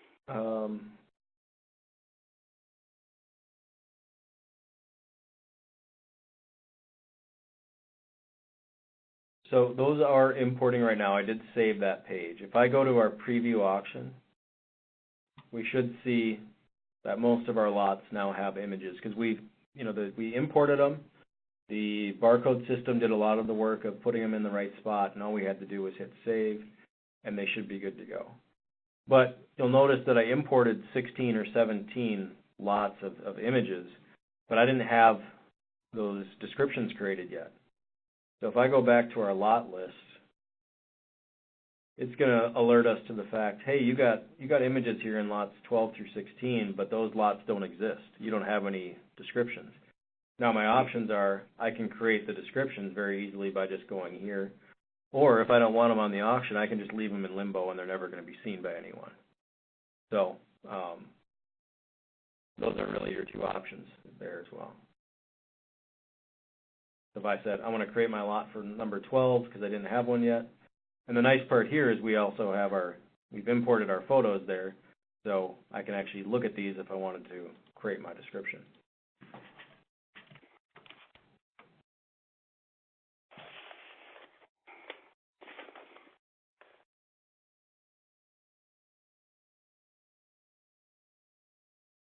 Once you get in there and experiment, it'll come together. Yep. Does it make sense why I separate or kind of get you thinking of the descriptions and pictures as 2 separate processes? Because really, it is, and when we sync them together, that's when the auction's created. But it really doesn't. It all kind of comes together there at the end. Yeah, I get it, Chris. Cool. It really doesn't matter what you do first. You could do your pictures first and then go back and do descriptions. It's really what works best for you. I've just found that it's easier to teach to do the descriptions first because okay, this lot number 10 is this item. Now I can move my images there. Just make sure that those are correct. So you'll see as you go. what makes the most sense for you. I have a question about when you imported all the pictures with the barcodes, and then some of them created, had the barcode at the end of the pictures, and then you just merged them. Yep. So why did it do that? Why did the system do that? Why did it have a barcode? Why did it? Because, most likely because my picture was fuzzy. It wasn't a clear image of the barcode, so the system couldn't read it. It just thought it was another image. Okay. All right. So, yeah, it's usually due to the quality of the picture. Or, we've cut off half of the barcode. Our picture wasn't very good. Which is great. That's kind of a favor to you. It does it for you. So you'll still be able to see the barcode number, too, which helps. So then you can just easily move it. And that's why we use those green ones, because it's really easy to see. They just pop out when you're going through here. It's pretty easy to see regardless, but. Now, what is that thing where there's a barcode on an item, but you don't want it to compete with that barcode because? Yeah, there is a potential, especially with you, Ben, if you're doing some retail items. Be aware that if you're taking pictures of barcodes on boxes, it could compete and think that it's reading an image barcode. So just be aware of that and see if you have those issues, kind of make adjustments and try not to take really close pictures of barcodes on boxes or whatever it might be. Okay. I haven't seen that personally, but I know it has happened before. Okay. Does that make sense? Yeah. It'll compete. The item's barcode will compete with this barcode, and then the item barcode sometimes wins out. And you're like, well, what's that? It's just that it dominated this barcode. So when you need to take model, try and not get the barcode in your picture. Just get the model number. Yeah. And that's why using that color green really, or whatever color stands out, a bright orange or whatever, makes a difference when you're scrolling through your photos. Does it pick up like any barcode on there, Chris, or is it like if you specifically take a picture of a barcode? It's a good question. I think you'd have to almost purposely be taking a picture of it. Okay. I would just test it out and see if it becomes an issue. I wouldn't make it an issue before it becomes one, I guess. See if that is the case. I know it has happened before. I just don't know how often it is happening to affiliates. Because that barcode should read 1. I mean, that's how the software is reading it, right? Correct. Number 1, number 2. But it could also read 13J76. It could read a Costco barcode as well if it's in the same language. So. Yeah. One of the last things you'll do before we post an auction is choose our featured items, and we don't have to. If we don't choose anything, it's going to default the first 5. But otherwise, you get to choose which ones you want, and it's another batch edit option, and we say I want these 5 to be featured. Hit yes, and update, and you'll notice that those will have the little stars by them. So you get 5 of those, and you can change those as the auction's active as well. Some people like to do that to change it up to see what's, give another look to the auction. Maybe you didn't get the person the first time, but the second time around you'll see something new in the auction that they might not have thought the first time. Can you click on that picture and go straight to the auction? Say if you're just scrolling on KBID and you see, a picture, can you click on that picture and will that take you directly to that lot? Okay. Yeah. So on the all auction list, I can either click in on the title, or if there's a specific item that I click on, it'll go right to that. It does go right to it. Okay.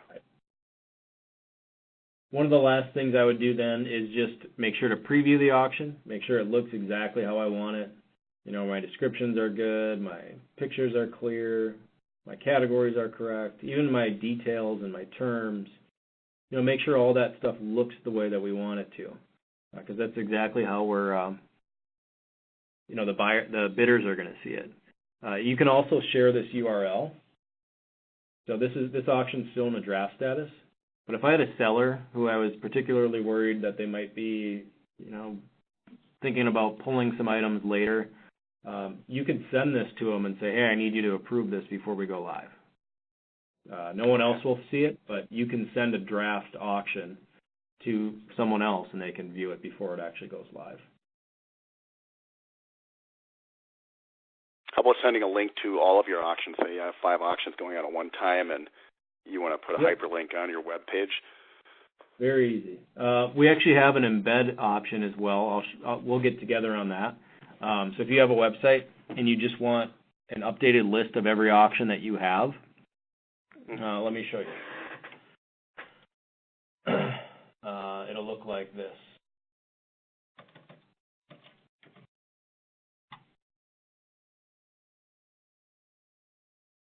Can you see that? Yep.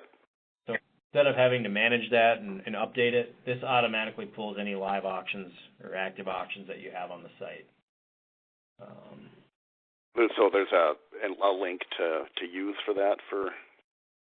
Correct. Yep. We'll have to. Okay. So here's another one. So they got, 5, 6 auctions. So this is their website. This automatically updates when new auctions are live, and when a bidder clicks into this, it just takes them right to KBID. So how do they get to that then? We'd have to create it for you. There's just some custom, depending on what you're using for a website, there's some instructions to get that set up. Pretty easy to do. Okay. We can work together on that. The other option there is if I just wanted a link, say I wanted to see all of Loretto equipment auctions. Yep. I could just pull this right here. So KBID.com auction list affiliate, and then the affiliate ID. That will take me directly to just their auctions as well. And that updates too? Yeah, it should. It should update automatically, right? Yep. It should just be what's active. Okay. All right. So, Ben, this auction that I just created, this draft one, that is in your account, so you can feel free to go in there and play around with it. You can delete it. Mike, I saw that you already created some draft auctions, so you have some data in there to play with as well. Before we end the call, that's all that I really have at this point. Did you guys have anything else that's kind of lingering, not making a lot of sense? Want to go through again? The only other thing I have a question on was we had talked about this when we first talked, Chris, about whether my Wells Fargo merchant was compatible with your system. Did you find anything out about that? Yes, let me follow up. Let me follow up with you on that. Okay. I have a link that I'll send you that kind of has step-by-step instructions for that. I don't know if I've sent that to you yet, kind of where that we are in that process, but I'll follow up with you on that one. Okay. A quick question too: if you, and Ben and I were all ready to publish an auction, you guys need to look over the auctions prior to going live for the next first few months or whatever that. What's the last step? Do we let you know that, hey, can you review this, or do we hit publish and it goes to you and then you review it and publish it, or how does? Yeah. So what you'll want to do, you can hit publish, and it's going to go into a review status, and then you can just email affiliate services and say, hey, my first auction's ready to take a look at, and we'll peruse through it, give you any opinions, give you any ideas that we have. So it'll be published but not live.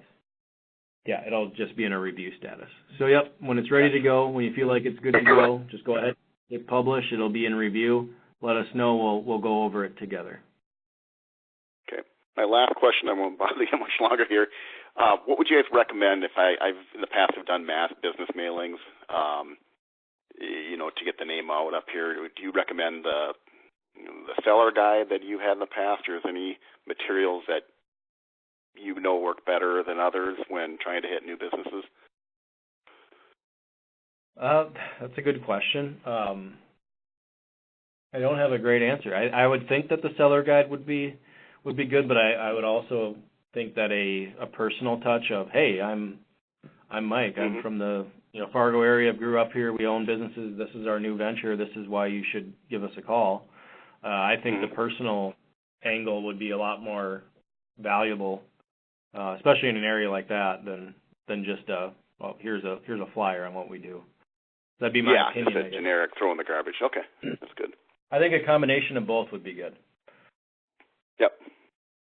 And, I hope you guys can consider the October 4th meeting, because we are going to have a whole section on marketing in the afternoon and some continuing education topics and whatnot. And, we do kind of go quickly through all of this, but we can kick back a little bit more, have some lunch, and talk more about specific advertising for your first auction.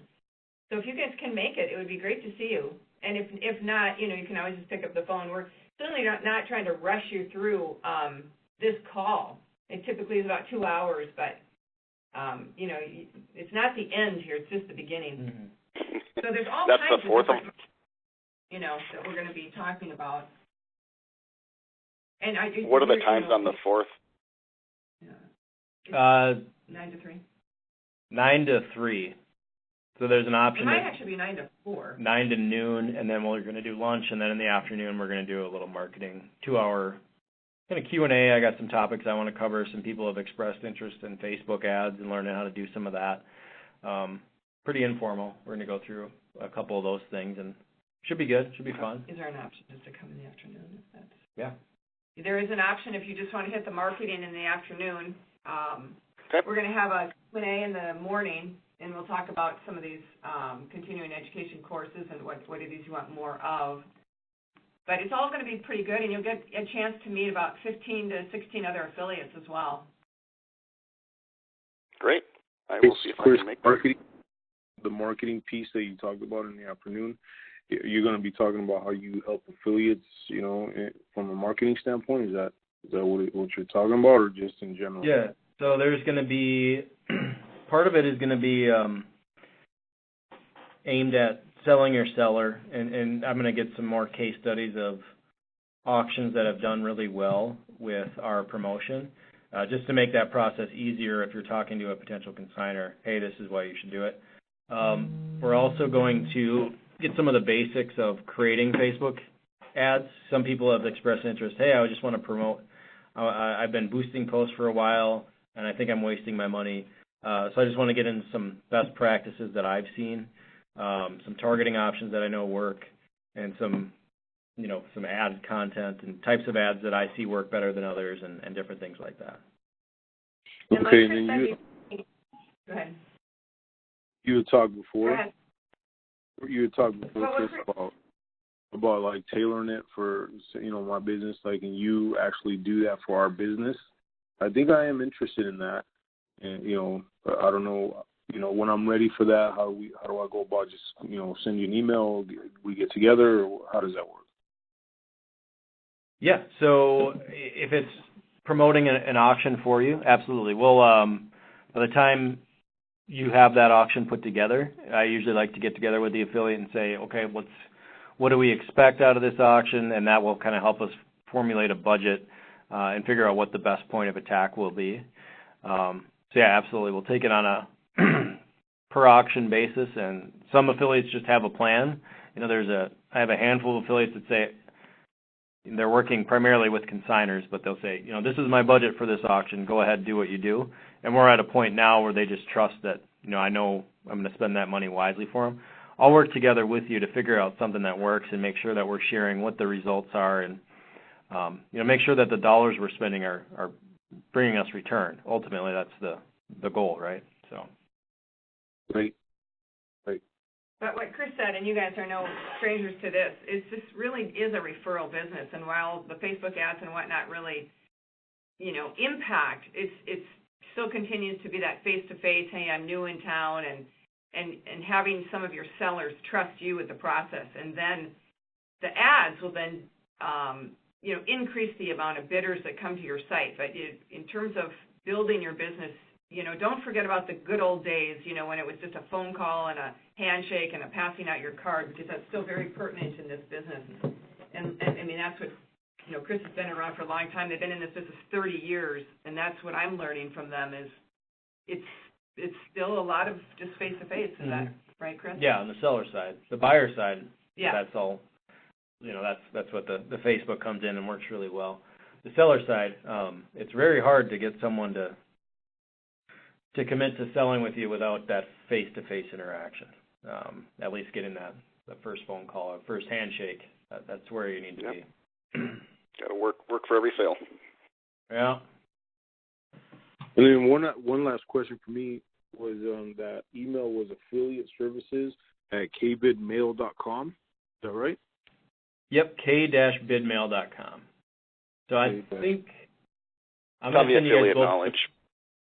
I'm going to send you guys both a recap here. I'll make sure that I include that in that email. Okay. Yep, and you can, going forward, you guys can just send any questions or anything that you have there, whether the next auction's ready or if you have a question on the process. And then either I or Sally will see it and we'll get back to you. Perfect. I'm ready to dive in and make some mistakes and try and get this first auction rolling. Yeah, like I said, you can't break anything, so don't be afraid to go in there and add to start your first real auction or create a dummy auction, whatever you want to do. I'd play around with the barcodes a little bit, get familiar with that process. Make sure that uploading those pictures uploading multiple items I think might take me a little bit, but I'll get it figured out without too much effort. Perfect. Those barcodes are in the AK. Are in the knowledge base. Is that right? Yes, there's a section in the knowledge base that has them. You can also create. Which section? We'll send you a link. That the follow-up to this phone call will have a link directly to that. You can also do it from your dashboard. Remember the reports tab? Oh yeah. You can print barcode labels here as well. Okay. Yep. So there's in the knowledge base there's like 250, maybe 500, up to lot 500 you could download. If you wanted to create some of the stickers or just create your own PDFs, you could do that here. And you're doing Avery paper? You don't have to use regular. Really sticky. Well, you have to get sticky. If you have stickers. But if you just use regular paper, It doesn't have to stick. not necessarily. All right. Anything else, guys? No, I appreciate all the info. You guys did a great job going over everything, and I think I feel somewhat comfortable. So. Cool. Yeah, I'm good too. If you're like me, you just want to jump in there and start playing around. Yeah. That's the best way to learn, I've found. Yep. Anything new, you gotta start somewhere, and I think we're ready. Cool. Well, let us know if you guys get caught up or have any questions. Use the knowledge base, but certainly don't feel like you can't reach out to us because that's what we're here for. So. And let us know if and that new logo or new color, that's going to be, you said in December, you think? Yeah, it should be here far before then, but I'm hoping within the next month to finalize. Yep. Oh, okay. Because I want to kind of get some marketing materials on my own printed soon, but I'll definitely wait for that. And then Becky's sending you an invitation, so just respond to her if you think you can come on the 4th. Gotcha. All right. Sounds good. Well, thank you guys. Have a great rest of the day. You too. You have a good day. Yep. Bye-bye.